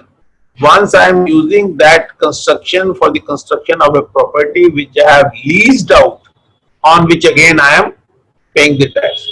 So एक तो ये reason था, और दूसरा रीजन था कि स्कीम ऑफ द एक्ट के अगेंस्ट है, because the scheme of the act is credit should be allowed if I am earning revenue which is subject to GST. तो ये स्पेसिफिक जो प्रोविजन है इसको रीड डाउन किया गया. अब इसके इम्प्लीकेशंस क्या है? पहला इम्प्लीकेशन ये है कि उड़ीसा वालों के लिए तो हाई कोर्ट लॉटरी है, उनके लिए तो बाइंडिंग है, उनके यहाँ कोई प्रॉब्लम नहीं है. अगर क्योंकि वर्क्स कॉन्ट्रैक्ट की एक सर्विस होती है, आपका बहुत बड़ा क्लाइंट है तो आप उड़ीसा में एक ऑफिस खोल लो, वहीं रजिस्ट्रेशन ले लो सेंट्रलाइज बेसिस पे, तो आपको ये क्रेडिट मिल ही जाएगा, कोई डाउट ही नहीं है. अगर अदर स्टेट्स में है तो इनकम टैक्स लॉ में एक जजमेंट है कि अगर कंट्रेरी कोई जजमेंट नहीं होती है वेरियस हाई कोर्ट्स की, तो इस हाई कोर्ट की जजमेंट बाइंडिंग होगी. बट इसका कोई लीगल बेस नहीं है. लीगली लॉ में कॉन्स्टिट्यूशन में लिखा गया है कि जो जजमेंट जिस हाई कोर्ट की होती है वो उसी स्टेट में बाइंडिंग होती है. तो इसका एक प्रैक्टिकल सोल्यूशन ये हो सकता है कि आपका क्लाइंट अगर उड़ीसा के बाहर है तो आप उस क्रेडिट को अवेल कर लें, ताकि वो 16(4) की जो लिमिट लगी हुई है कि you have to claim the credit by the due date of filing the return for the month of September after the end of the financial year, वो खत्म ना हो जाए और आप उसको यूटिलाइज नहीं करें. If you want to be conservative कि भैया कल मैं यूज कर लूंगा, उस पर इंटरेस्ट पेनल्टी देनी पड़ जाएगी, तो आप उस क्रेडिट को अवेल कर लें, फॉरवर्ड कर लें रिटर्न्स में, बट क्लिक नहीं करें. हो सकता है by the end supreme court की जजमेंट आ जाए, तो जिस दिन वो जजमेंट आ जाए उस क्रेडिट को आप अवेल कर सकते हैं. Once you have expense it while calculating your income tax और आपका क्रेडिट खत्म ही हो गया, तो फिर ये क्रेडिट कभी मिलेगा नहीं. सो मेरी ये हम्बल सजेशन है आप लोगों को. Thank you very much for highlighting this issue. Thank you, sir. उन्होंने प्रोविजंस को कभी ये नहीं कहा कि अल्ट्रा वायरस है, उन्होंने इस प्रोविजन को रीड डाउन किया because of these 2 reasons. But ultimately supreme court में क्या होगा I don't know, but ultimately this can be done. Similarly अगर मान लीजिए मैं बड़ा स्मार्ट आदमी हूं, मैंने कहा वर्क्स कॉन्ट्रैक्ट की डेफिनेशन 2119 में दी गई है which is in relation to immovable property, और प्रोविजन ऑफ गुड्स भी होना चाहिए, सर्विस भी होना चाहिए. तो मैं मटेरियल खुद ले लेता हूँ, सर्विस का काम उसको दे देता हूँ. Restriction is to the works contracts. The government has become wiser now. They say even if you are buying goods separately and giving a contract of service, in that case also आपको वो credit नहीं मिलेगा. And the only exception is plant and machinery. और plant and machinery को define किया गया है. अब इसमें बहुत सारे legal issues हैं. मेरे ख्याल से अगर time permit करेगा तो जब मैं legal issues पे आऊँगा उसमें मैं deal कर लूँगा. अभी मैं थोड़ा आगे बढ़ता हूँ. कंपोजिशन डीलर का नहीं मिल रहा है, एवरीबॉडी नो. नॉन रेजिडेंट वालों को सिर्फ इंपोर्ट पे मिलना है, पर्सनल कंजम्पशन पे नहीं मिल रहा है. This is one area where I want to devote 2 minutes. Goods lost, stolen, destroyed, written off, ये तो एक पार्ट हो गया. अगर आप यहाँ देखेंगे लॉस्ट, स्टोलन, डिस्ट्रॉयड, ये सारे अननेचुरल लॉसेज हैं और ये लैंग्वेज बिल्कुल सेम है जो हमारे रूल 73 वैट में हुआ करती थी. इस पे बहुत सारी जजमेंट्स अवेलेबल है, बट वहाँ रिटर्न ऑफ वर्ड नहीं था. अब प्रॉब्लम ये है कि रिटर्न आपको क्या मीनिंग देना है. कोई भी एसेट चाहे वो अपनी लाइफ खत्म करके खत्म हो या वो एक्सीडेंट में डिस्ट्रॉय हो जाए, you have to write it off from your books of accounts. इसको मैं कई बार मजाक में कहता हूँ कि आपकी डेथ हो गई, वो नेचुरल डेथ हो या अननेचुरल डेथ हो, आपको अल्टीमेटली उसका दाह संस्कार तो करना ही है. तो return of is nothing but दाह संस्कार. तो आप तो कैसे को तो राइट अप करेंगे. तो क्या नेचुरल प्रोसेस में जो एसिड खराब होती है, क्योंकि गुड्स लॉस्ट और डिस्ट्रॉयड भी दो तरह से हो सकती है, एक नेचुरल एक unnatural. There may be a process loss, जब आप कोई चीज बनाते हैं तो in the process certain goods have consumed, certain goods lost, evaporation loss हो सकता है। Petroleum product of course it is not part of the GST, but आप 100 लीटर पेट्रोल खरीदते हैं 99.6 बेचते हैं, बाकी 0.4 इवेपोरेट हो जाता है। केमिकल्स में भी ये प्रोसेस हो सकता है। There may be medicines which get expired, time बाद हो जाती है। इसी तरह से खाने पीने की चीजें हो सकती हैं, अचार हो सकते हैं, मुरब्बे हो सकते हैं। तो क्या ये इसका मीनिंग क्या है? जो 4 मुरब्बे भी होंगे वो भी रिटर्न ऑफ होंगे बुक्स में से, या केमिकल भी होंगे, क्या उनका भी क्रेडिट जाएगा? In my humble understanding, this written off will take its colour from these 3 words which is lost, stolen and destroyed, and they are nothing but unnatural losses. इसका पर्पस जो था वो इसलिए था कि जब आपकी कोई चीज चोरी होती है, हो जाती है या डिस्ट्रॉय हो जाती है फॉरेन नेचुरल एक्ट की वजह से या आग लगने की वजह से, विच में भी मैन मेड रीजन आल्सो, कोई आदमी आपकी फैक्ट्री को आग वैसे भी लगा सकता है। तो अगर वो सब चीजों में होता है तो वो क्रेडिट आपको रिवर्स करना पड़ेगा। तो जब इंश्योरेंस से क्लेम करते हैं तो आप 100 रुपए का क्लेम नहीं करते, आप 118 रुपए का क्लेम करते हैं ताकि आपको डबल बेनिफिट ना मिले। But in any case whatever may be the purpose, the language written out will take its color. तो जहाँ कहीं भी नेचुरल प्रोसेस है, चाहे वो मैन्युफैक्चरिंग प्रोसेस के अंदर कोई चीज खत्म हो जाती है, ऐसा नहीं होता जितने आप इनपुट डालते हो फिनिश गुड्स का वेट उतना ही आता है। There are certain things which loses their weight, they go into the process, certain consumables को, उन सब के लिए ऐसा नहीं है कि they will be called goods lost stolen, उन सब का क्रेडिट आपको मिल जाएगा। When it comes to gift or free sample, lot of articles have been written on that. Only I want to say, what is gift? Gift is gratuitous and voluntary payment. If this gift is being given under a contractual obligation, आप मेरा 100 ton माल बेच दो, मैं आपको एक गाड़ी दे दूंगा, so it's a contractual obligation, it is not a gift. If I don't sell your 100 ton of material, you don't give me the car, so it's a contractual obligation. उन सब चीजों में ये रिवर्सल नहीं होगा। फ्री सैंपल में थोड़ा सा ध्यान रखना पड़ेगा। फ्री सैंपल में जब आप इनपुट टैक्स क्रेडिट का रिवर्सल करेंगे, अगर मैं दवाइयों की बात करूं तो 100 रुपए की दवाई में आपको रॉ मटेरियल हो सकता है 40 रुपए का लगता हो, उस 40 रुपए पर टैक्स सिर्फ 4 रुपए बनता हो। लेकिन अगर आपने ये फ्री सैंपल डिस्ट्रीब्यूट किया अपने ब्रांचेस के थ्रू और आपने इन सैंपल्स को ब्रांचेस को भेज दिया, तो then it is supply between you and to your branch, because they are being treated as distinct person under section 25(4). तो वहां क्रेडिट भी नहीं मिलना, तो आप 28 का सेकंड प्रोविजन का बेनिफिट भी नहीं ले सकते, जो ये कहता है कि अगर आपने ट्रांजैक्शन बिटवीन रिलेटेड पार्टीज किया अंडर द सेम पैन तो आप कोई भी वैल्यू ले लेंगे। तो इसलिए सैंपल की पॉलिसी को बनाते हुए इन सब चीजों का ध्यान रखें।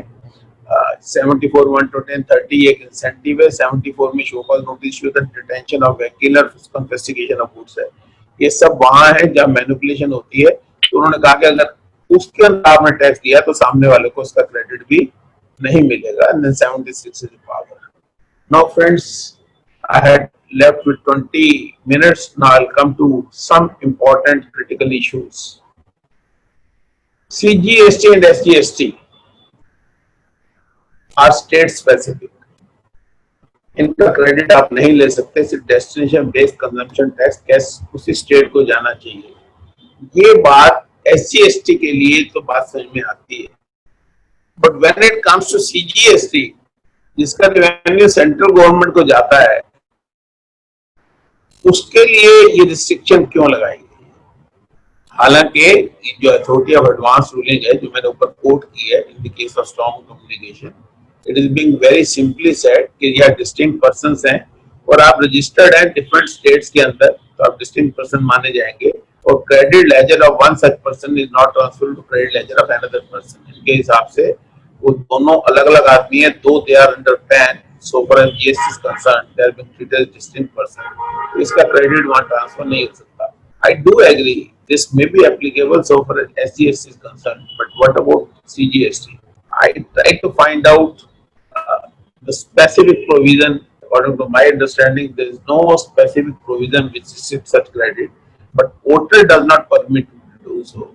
If the portal does not permit me or by rule says whether that is applicable, अभी पीताम्बरा का केस आया जहां उन्होंने कहा कि आप रिफंड जब फाइल करते हैं तो 2 फाइनेंशियल ईयर का इकट्ठा नहीं कर सकते. That was by way of a circular. But when it is being challenged, the court said you cannot do anything. Whatever has not been stated in the law, आप circular से उसको रोक नहीं सकते हैं. आप अपने पोर्टल को करें. और अभी 2-3 दिन पहले पोर्टल में वो फैसिलिटी आ भी गई है. तो मेरा ये कहना है कि ये भी एक इशू है जो कभी ना कभी चैलेंज होगा, and then only we can say. Now, we understand that capital goods, the value of which has been capitalized, उसके ऊपर हमें क्रेडिट नहीं मिला वॉच कॉन्ट्रैक्ट में, अभी हमने देखा. अब ये क्वेश्चन है कि मेरी एक मशीनरी है 20 लाख रुपए की, मैंने उस पे 1 लाख रुपए ट्रांसपोर्टेशन दिया, मेरी वैल्यू ऑफ कैपिटलाइजेशन है 21 लाख.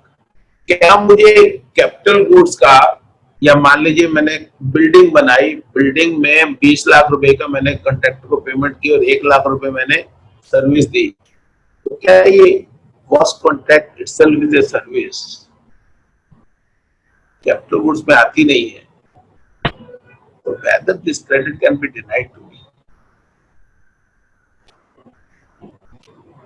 मैंने 1 लाख रुपए उसके ट्रांसपोर्टेशन दिया. Similarly where there is a composite supply of machine and installation, that again becomes a wash contract service.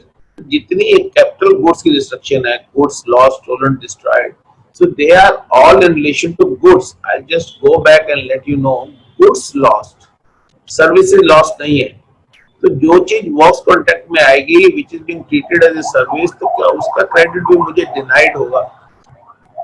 अब जब मेरे पास कुछ क्लाइंट्स आए, उन्होंने पूछा सर ये क्रेडिट है, हम तो अपने डीलर्स को बहुत इंसेंटिव देने होते हैं. मैंने कहा फॉरेन ट्रिप लगवाओ ना उनको, तो सर्विस है. और यहाँ 17(5)(f) में what is being said is goods lost, stolen, destroyed, disposed of by way of gift. Services given by way of gift कहाँ है? It starts with goods lost, stolen, destroyed, written off, or disposed of. Are disposed of. What to dispose of? Goods by way of gift or free sample. So services कहाँ है? आप services दो.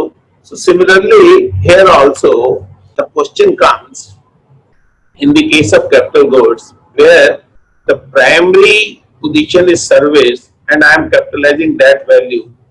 And you say that credit should not be made available to me. That is another issue where you need to apply your mind and think over it and structure your things in such a manner. For example, in the case of maintenance and repair, if the value is being capitalized, then credit is not available. But if it is a repair and maintenance, my voice is audible? My voice is audible? Yes sir, आ रही है आवाज, आ रही है. कुछ आ रही sir, आवाज आ रही है सर. आ रही, प्लीज कैरी ऑन. देखिए अगर प्रॉब्लम है तो मैं उसको फिर बुलाता हूँ, देखता हूँ कुछ हो सकता है. तो एनीवे चलिए नेक्स्ट चलते हैं. Non payment by supplier whether ITC disallowed. This is in the case of Arise India, जो मैंने आपसे पहले भी कहा था कि अगर सामने वाला पेमेंट नहीं कर रहा है उसके लिए मेरे पास कोई चॉइस नहीं है. और मैंने आपको ये भी कहा था कि अराइज इंडिया का केस सुप्रीम कोर्ट में गया और SLP of the revenue dismiss हो गई. But unfortunately it is not a speaking order, तो मुझे उसका एडवांटेज नहीं मिल पा रहा है. सिमिलरली इसी जजमेंट को फॉलो करते हुए एक best merchandising India private limited, ये भी दिल्ली हाई कोर्ट का केस है, जिसने वैट के कंटेक्स्ट में 9(2)(g) की कंडीशन ली, which is identical to our GST law.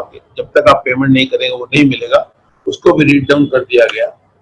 And as I told you, my view is we have to find out whether the recipient whose credit is being denied has taken all the due precaution, whether the credit was coming in 2A, he is having a duty paying document, he has made the payment, he has filed his returns. If everything is being done, there is nothing which is available on record which suggests that he has connived with the seller. This credit cannot be denied. But in a situation where there is ample evidence that I have connived with the supplier to defraud the revenue, certainly then this credit should not be made available to me. So the condition that payment must be made by the supplier is also important. Then another legal issues come. If you look at section 16(1), it says 16(2) subject to the provision of section 16(1). So that itself says if these conditions being satisfied in 16.2, then even time limit of 16.4 shall not apply. This I have not dealt in here, but I just draw your attention.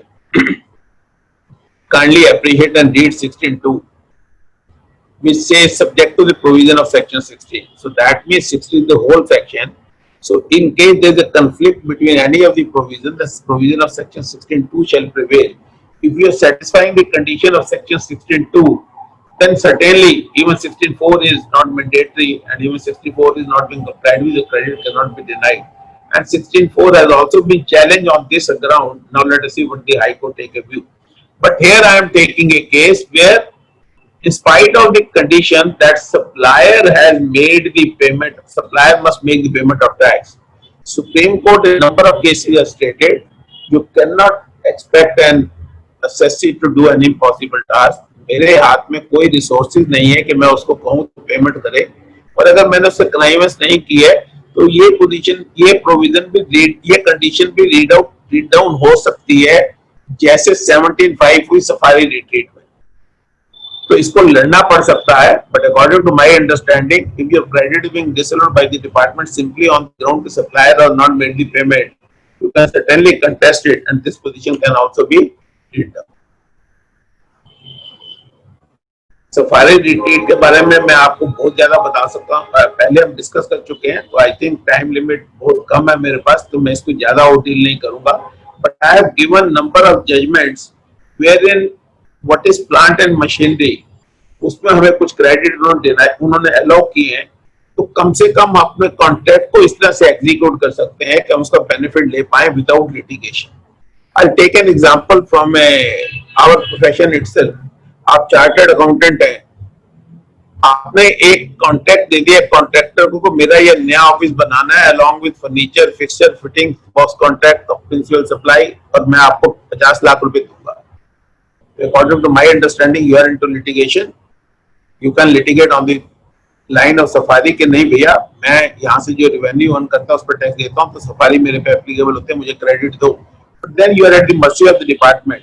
But in order to reduce the litigation, अगर आप इसमें दो contract कर लेते हैं, one contract which is in relation to the immovable property which becomes part of your fixed assets, but जो बाकी fixtures हैं, कंप्यूटर्स हैं, लैपटॉप्स हैं, फर्नीचर है, फैंस हैं, विंडो एसीज है, अगर ये आप ये अलग खरीदते हैं और उनको लगवाते हैं, तो then they are not part of the works contract. So in that case works credit का तो कोई डिस्प्यूट ही नहीं है.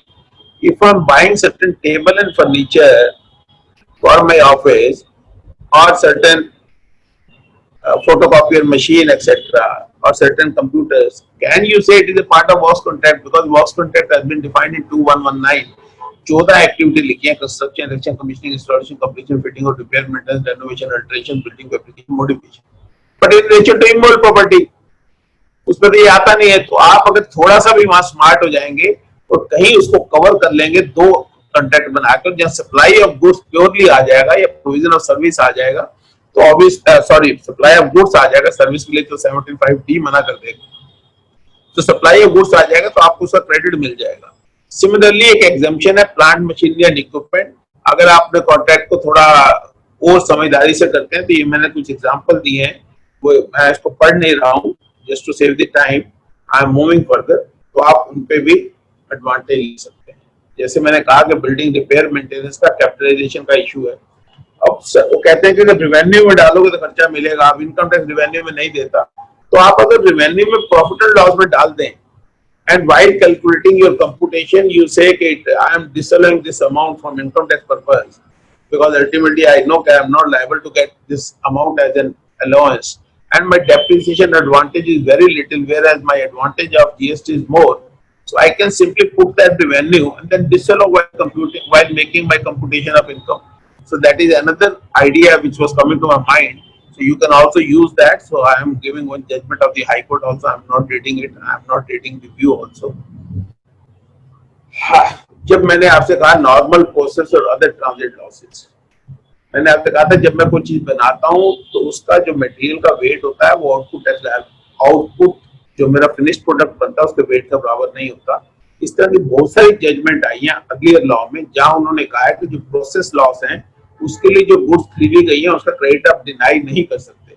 और as I told you the language is almost similar to those laws. So obviously I am giving one judgment of BOC India Limited wherein they say the loss of nitrogen liquid organ due to evaporation cannot be considered as waste or refuse or even a byproduct.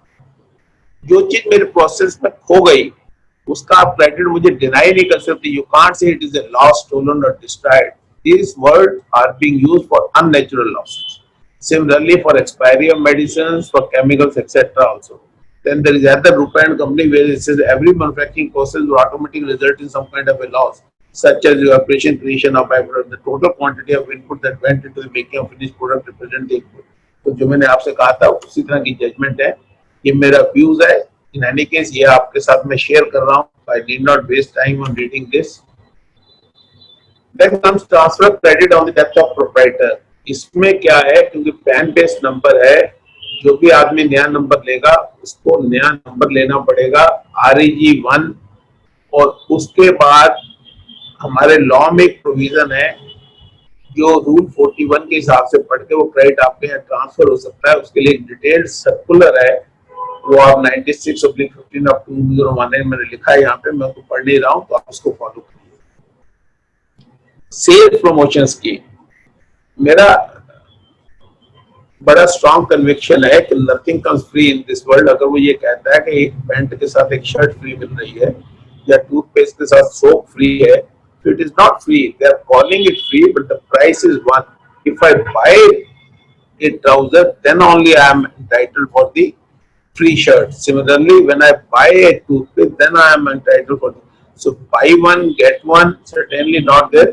इस circular 92 है, but मैं आपको इतना बता देता हूँ कि इस सर्कुलर को विड्रॉ कर लिया गया है. गिफ्ट्स के लिए बहुत सारी एग्जांपल्स हैं जो मैंने कुछ आपको बता दिए हैं, तो मैं अभी भी इनको बताऊंगा. क्योंकि 6 महीने 5 महीने मुझे आपको क्वेश्चन आंसर भी देने हैं. CSR का मैं एक इशू ले लेता हूँ. तो जैसे मैंने आपसे कहा था कि CSR as mandated by the law, I have to do CSR, corporate social responsibility करनी है. तो मेरा व्यू ये है कि आपको CSR के खर्चे में GST है उसका क्रेडिट मिल जाएगा. टाइम लिमिट फॉर यूटिलाइजेशन, मैं बार बार कहूंगा, ये मेरा लास्ट इशू ले रहा हूँ, इसके बाद की स्लाइड्स मैं अभी डील नहीं करूंगा. I send it to you and I will come to the question answers. मैं बार बार ये कहूंगा, there is a difference between credit taken and utilise. Wherever you are in doubt, take the credit, don't utilise it. और ये जो time limit 16/4 में लिखी है, मुझे बहुत बार कहा जाता है कि सितंबर का महीने के बाद हम क्रेडिट का क्या करेंगे, 17-18 आप बुक्स में एंट्री डाल लीजिए, उसको क्रेडिट अकाउंट में ले लीजिए. wherever you are in doubt, then this 16/4 limit नहीं लगेगी. और जहां पे आपको भी कॉन्फिडेंट हो जाएंगे, आप उसको यूटिलाइज कभी भी कर सकते हैं, उसमें कोई टाइम लिमिट नहीं है.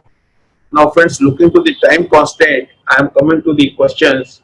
First question which was being given to me was with regard to availability of ITS and insurance of motor vehicle. मैंने बता दिया आप लोगों को नहीं मिलेगा, सिर्फ उन्हीं को मिलेगा जिनके लिए वो कैपिटल गुड्स है, या उनको मिलेगा जो मैन्युफैक्चरर है व्हीकल्स के, और तीसरा insurance company. Gold point distributed to the customer.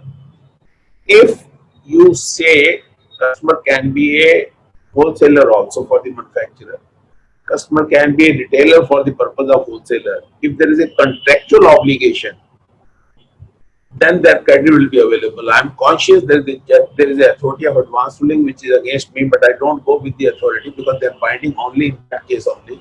So in my humble opinion, अगर आप customers को gold coin देते हैं without any contractual obligation, तो ये free gift माना जाएगा, credit नहीं मिलेगा. You have to pen down certain agreement. You have to make it before making a supply. Then only you are eligible for the credit. Then the next question is, in respect of RCM liability which was related to assessment in Karnataka, can we claim the credit of RCM? RCM के अंदर जो time of supply है वो payment of tax है. जब आप payment of tax करेंगे, जब भी आप करेंगे, आपको उसका क्रेडिट मिल जाएगा. But when I say payment of tax, it includes value of services also. Then it says if we have place of business in more than one state and head of a state paid RCM on director services. ये अच्छा question है. RCM की जो tax liability है वो ISD से distribute नहीं की जा सकती। ISD और क्रॉस चार्ज अपने आप में एक बहुत बड़ा सब्जेक्ट है जिसको समझना बहुत जरूरी है। ये this is with regard to next query. उन्होंने ये कहा कि क्या मैं ISD से स्टैट्यूटरी ऑडिट फीस डिस्ट्रीब्यूट कर सकता हूँ? You can certainly do. जो सर्विसेज आप हेड ऑफिस में लेते हैं और उसको कंज्यूम कर लेते हैं, आउटपुट सर्विस डिफरेंट होती है, उस पर क्रॉस चार्ज लगता है। जो सर्विस थर्ड पार्टी प्रोवाइड करती है, अगर आप उसको डिस्ट्रीब्यूट करना चाहते हैं in terms of section 20, you can distribute. Then there is another question: how to get free credit of amount of ITC ledger which was suo motu paid by the taxpayer through DRC-03? देखिए, इसमें system में नहीं है, but जैसे मैंने आपसे कहा, there is a judgment of Pitambara Books Private Limited, जिन्होंने कहा GSTN से we are not concerned, we are concerned with the law। तो प्रैक्टिकल रास्ता तो ये है कि आप इसको सेक्शन 54 में रिफंड क्लेम कर दें, but in case the amount is very huge, you can go to the high court, then they have to reopen the portal for you. Then there is another question: whether refund of input tax credit of capital goods can be claimed under section 54 in case of inverted duty structure in case of judgment of VKC footstep। देखिए, VKC footstep में input और input service का issue था, but the question was whether the rule 89(4) is violating of the condition contained in section 54। 54(3) जो credit देता है वो input credit का देता है। Input credit की definition हमने देख ली, which includes all taxes paid on inputs and capital goods, so certainly you can apply VKC footstep in that case also। Recently central government allowed claim of refund of input tax credit। अच्छा, ये आप कह रहे हैं different financial year का जो allow किया वो पीताम्बरा की वजह से किया, बट अब 3-4 दिन पहले वो फैसिलिटी ओपन कर दी गई है। Another question is: in case the GST is deposited by the consultant on behalf of his client, which is reimbursed by the client later on. However, in the current scenario, GST enforcement agency also include name of the consultant in his charge sheet in case of fraudulent claim of ITC paid by the client, which also takes long time to save the innocent consultant। देखिए, consultant की कोई risk नहीं है, कोई problem नहीं है। अभी law में अमेंडमेंट हुई, वो अभी नोटिफाई नहीं हुई है। फाइनेंस बिल 2020 में ये कहा गया, any person who instigated the transaction and taken a benefit out of it can also be prosecuted and can be subject to penalty, but unless otherwise that connivance is not being proved, department cannot do anything. So don't worry unnecessarily, but at the same time be cautious and look at the amendment which has been made in section 122 and 132 in this finance bill 20 in order to safeguard your interest. Then the last question is: ITC which could not be claimed between October 19 and February 20 due to restriction of 20/10%, GST returns still not filed by supplier, ITC will expire if not claimed till September 20. What is the recourse? As I told you, the recourse is very simple. Pass the entry in your books of account, carry it forward as a claim. Once you expense it or capitalize it, then credit is not available in your books of account. Do that and then take your fall when the time comes. With this, I am concluding my deliberation and I am giving the mic to Mr. Atul ji for raising further queries, if any.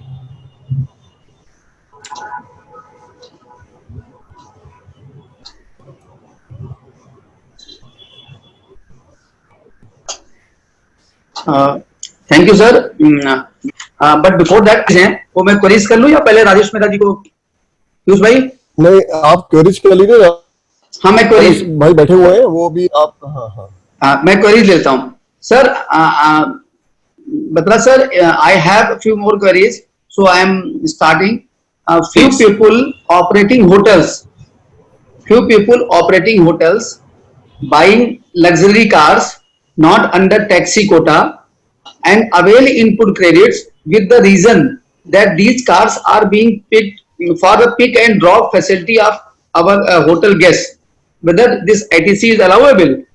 If it is used for the purpose of transportation of passengers, the exemption is there. The only thing is now it's a question of evidence. What kind of evidence you can prove? If the car is with the MD, this is normally being done by all the 5-star hotels. They are buying the car, importing it under that scheme, and then using it for the purpose of MD. A number of cases are going on the tribunal. So it is a question of evidence. If you can prove this car is being used for the purpose of pickup, certainly you can claim the credit. Okay, sir. Thank you, sir. Another question is: lift escalator installed at the head office of a company where the head office is the residence of the director, whether ITC is allowable.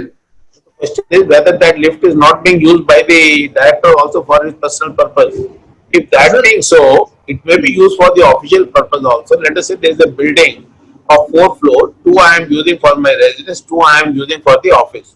Now, there is no doubt it is a common service then. If it is a common service, then it has to be apportioned between the personal use and the official use. Okay, And sir. first of all, it is a worst contact service. So if we say it will be covered in the definition of plant and machinery, which is an exception in 17(5)(c) or D, then certainly, according to me, it is being covered there. Then it is a common capital goods which are being used for the purpose of official and personal purpose. You have to follow Rule 43. Make disallowance for personal use. Rest will be available to you. Okay, sir. Next question is from Saurabh Tripathi.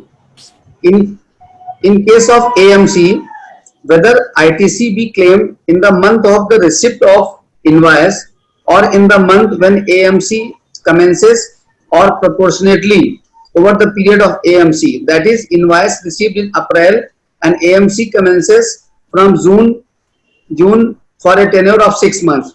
Please guide.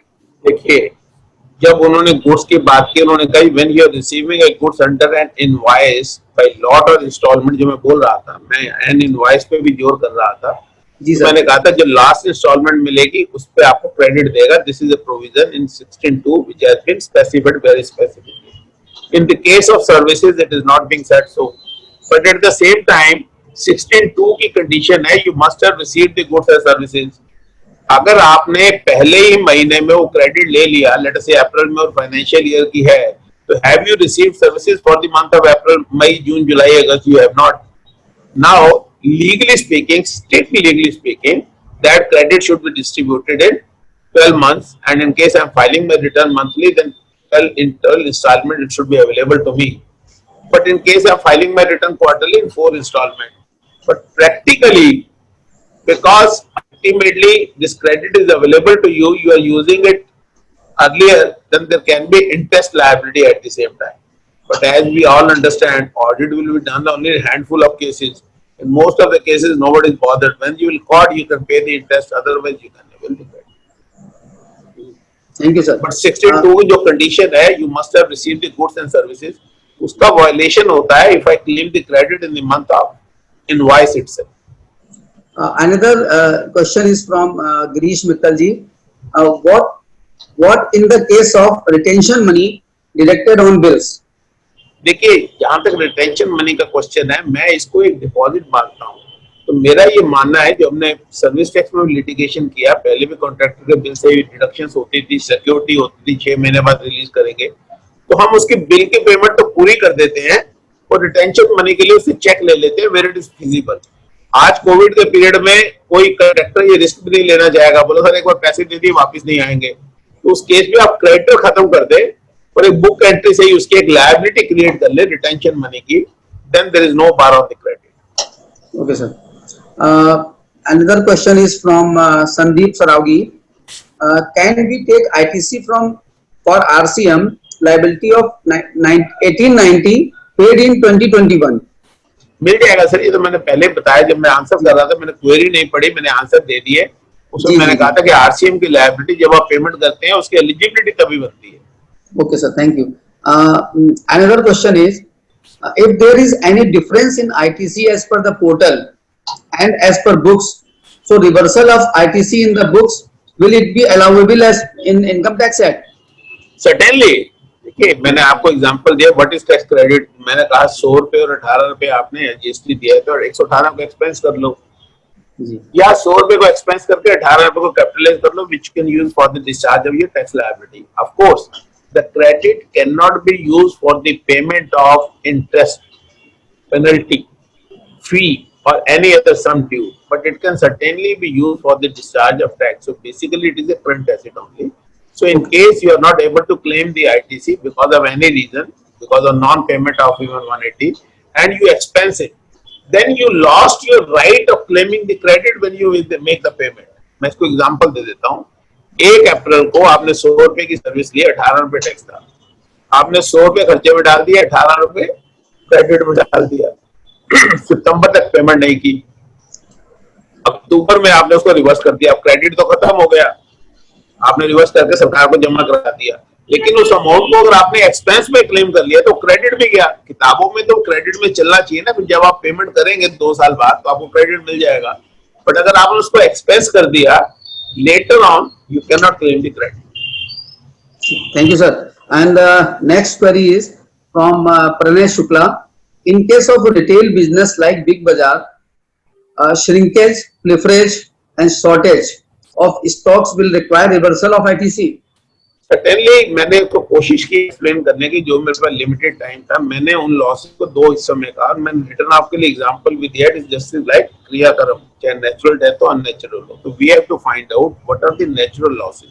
अगर घी का कनस्तर leak हो गया, जो normally 150 आएंगे तो एक आधा लीक हो जाएगा तो नहीं मिलेगा, बट अगर वहां चोरी हो गई, पिलफरेज हो गई, उसके लिए आपने एम्प्लॉय को निकाल दिया, इंश्योरेंस क्लेम फाइल कर दिया, तो उनका आपको नहीं मिलेगा। सो अननेचुरल लॉसेस का क्रेडिट नहीं मिलेगा, नेचुरल लॉसेस का क्रेडिट मिल जाना चाहिए। इसके लिए दिल्ली हाईकोर्ट की एक जजमेंट भी ऑयल कंपनी के केस में, बाद में उस जजमेंट को देख के लॉ अमेंड किया गया दिल्ली में, और ये कहा गया कि जितना आप माल बेचोगे उसका ही क्रेडिट देंगे, बाकी का हम रिफंड नहीं देंगे। So as of now, GST में ऐसी कोई restriction नहीं है. You can claim the credit when it is a natural process loss, but you cannot claim it if it is by unnatural means. Thank you, sir. And the last query in my hand is, a company is having a warehouse at Gurgaon, and the goods are being purchased, are kept there, and company is having its project in different states, having separate GST registration in particular state there, and the goods are being dispatched from the godown, from the warehouse to different projects of the different states, sir, and it is now willing to cross charge to the projects regarding the relating to the expenses of the warehouse. So as per valuation rule 28 second proviso, whether what should be the basis of dividing the expenditure, apportioning the expenditure to the different projects of the different states? देखिए 28(2) के provision की applicability बड़ी clear है। वो कहता है in case the full credit is available to the recipient, so there is no loss of revenue, you can take any value. और उसकी ब्यूटी क्या है कि अल्टीमेटली इससे बैलेंस शीट में फर्क नहीं पड़ता, बैलेंस शीट सेम रहती है, क्योंकि जब आप कॉस्ट चार्ज करोगे आपकी इनकम होगी, इसका खर्चा होगा, and when you will finalize your balance sheet both the figures will be struck out.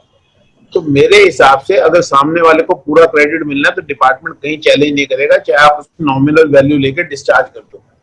लेकिन अगर क्रेडिट नहीं मिलना है तो फिर रूल 30 और 31 लगेंगे, विच सेज कॉस्ट प्लस 10% और मार्केट वैल्यू और फेयर मार्केट वैल्यू, वो जो पूरी कहानी है 30-31 वाली, फिर वो रूल लगेंगे, फिर आपको रूल पे जाना पड़ेगा। अच्छा सर, इसी कंटिन्यूएशन में क्या कंपनी सर कोई पॉलिसी अपने आप बना सकती है, जो कि मैं मतलब एक्चुअली किसी प्रोजेक्ट में 20 लाख का माल जा रहा है हर महीने, इसी में 70 लाख का जा रहा है, तो किस रेशियो में? देखिए सर, जो माल जा रहा है, हाँ जी, आप ये कह रहे हैं माल जा रहा है, माल मीन्स इक्विपमेंट या मशीनरी होंगी ना, मटेरियल कंज्यूमेबल तो नहीं होगा।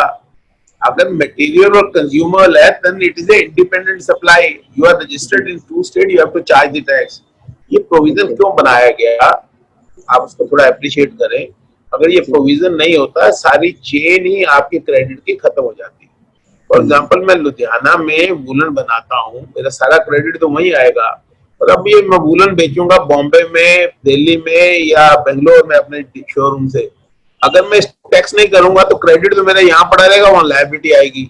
उस चेन को तोड़ने के लिए ये प्रोविजन डाला गया, पर अनफॉर्चुनेटली अगर ये गुड्स तक रहता तो अच्छा था, अब उन्होंने सर्विस पे भी डाल दिया, जो बिल्कुल सुसाइडल हो गया, जिसके लिए प्रॉब्लम बहुत आ गई कॉस्ट चार्ज की।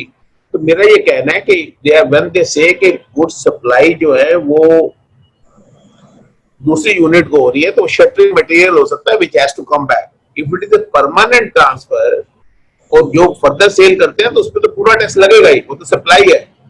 शेड्यूल 1 ये कहता है कि in case there is a transaction between distinct persons even without consideration shall be treated as supply, everybody knows it.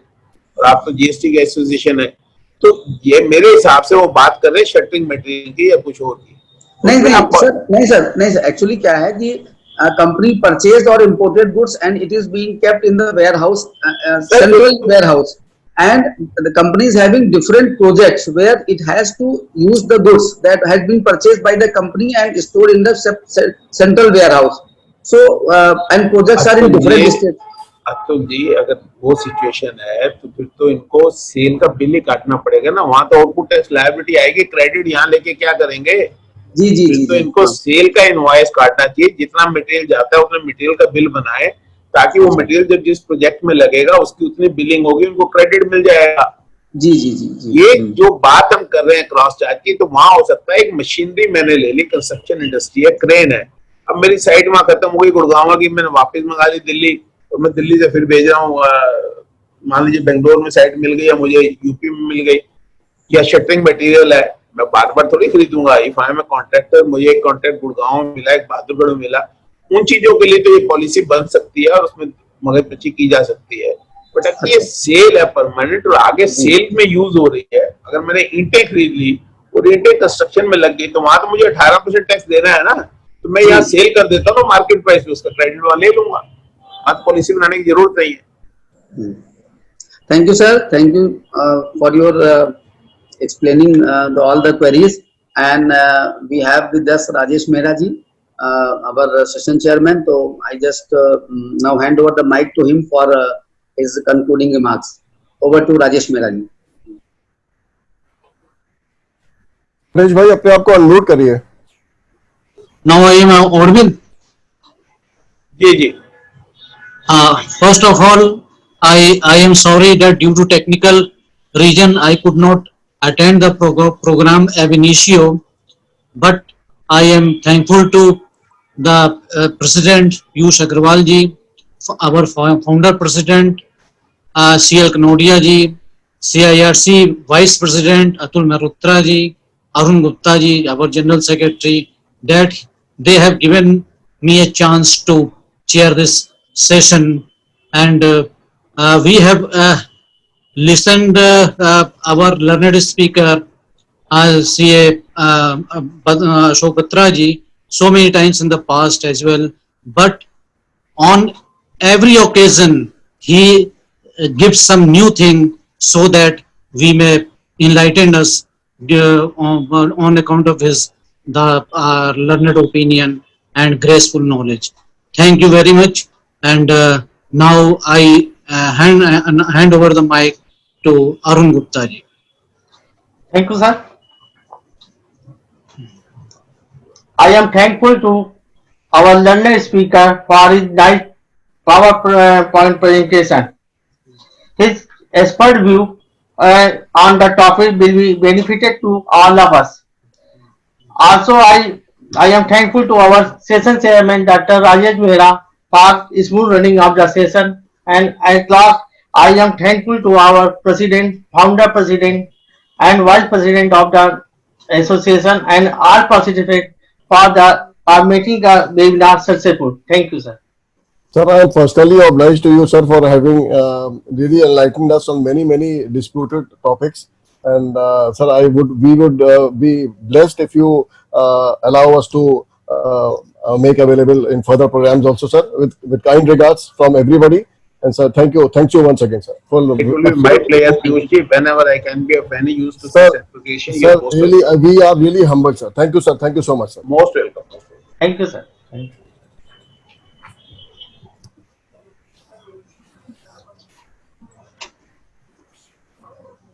हाँ, अरुण ठीक हो गया भैया? हाँ, अब्दुल बाबू, थैंक यू सो मच। आपने बहुत पेंस लिए, पूरे टाइम आप बने रहे और सब पूरा अच्छे से मॉडरेट कराया। एंड कनोडिया साहब, शुरू में आपसे बात ज्यादा नहीं हो पाई थी और अच्छा लगा आप लोग के सबके बीच में सब चीजें, और मुझे उम्मीद है सर आप लोग जिस तरह से ये इसको आगे बढ़ाएंगे सब लोग मिलके, आप खुश होंगे देख के सर आगे। अध्यक्ष जी, एक रिक्वेस्ट ये है, हाँ भैया, एक रिक्वेस्ट ये है कि ये जो अभी जयपुर में एक कांड हुआ, वो सम प्रगति जैन और बोले, हेलो, हाँ जी, हाँ आ रही है। हाँ सर, बोलिए। मेरा ये कहना है कि जैसे अभी जयपुर में एक परदी जैन वाला हुआ, जिसमें उसे इतना मतलब जो प्रोसिक्यूशन हुआ, और भी बहुत से केसेस ऐसे हो रहे हैं तो इस पे एक सेमिनार रखिए जिससे कि हम लोगों को पता हो सके कि ऐसे क्या क्या बॉटलनेक्स हैं, जो डेफिशिएंसीज हैं, जो लीगल डेविएशन है, जो हम लोग इग्नोर करते हैं, जिसकी वजह से ये प्रॉब्लम झेलो आती है। तो मैं समझता हूँ कि अगर केस टू केस बेसिस पे ये रखा जाए तो ये सबको, हम लोगों को ये नॉलेज शेयर होगी कि वो काम में हम लोग ना करें या लीगल डेविएशन से दूर रहें। बहुत अच्छा रहेगा सर। वेरी वेल सर ये वेरी वेल टेकन। और जी सर, बोलिए प्लीज, अतुल जी बोलिए। सर नहीं हम आप मैं कह रहा हूँ कि हम लोग इसको सम अप करेंगे। आप सब टॉपिक बता दीजिए और हम पीयूष भाई को बता दीजिए, एंड वो जैसा हम लोग पीयूष भाई कहेंगे वैसा कर लेते हैं, प्रोग्राम रख लेते हैं 10-15 दिन बाद। हाँ, ये मतलब बहुत बस हम लोग थोड़ा सा वर्किंग करते हैं पहले कि क्या क्या पॉइंट्स ऐसे होने चाहिए जो कि हम लोग को बहुत ज्यादा कॉशन की जरूरत है। मतलब जो राजेश भाई ने अभी बताया क्या क्या पॉइंट, उसकी एक समरी बना के then we can have deliberation on that. एक बार थोड़ा उस पर पहले काम करते हैं, फिर उसके बाद बनाते हैं। हाँ, नहीं ठीक है, हम लोग आपस में बात कर लेंगे सब। ठीक है सर, ठीक है, धन्यवाद सभी का, धन्यवाद। थैंक यू भैया, थैंक यू। Thank you. आप लोग के मन में कुछ भी और चीजों तो सजेशन देते ना करिए sir please. Thank you sir, thank you so much. Thank you Atul for being a wonderful moderator. My pleasure. बस।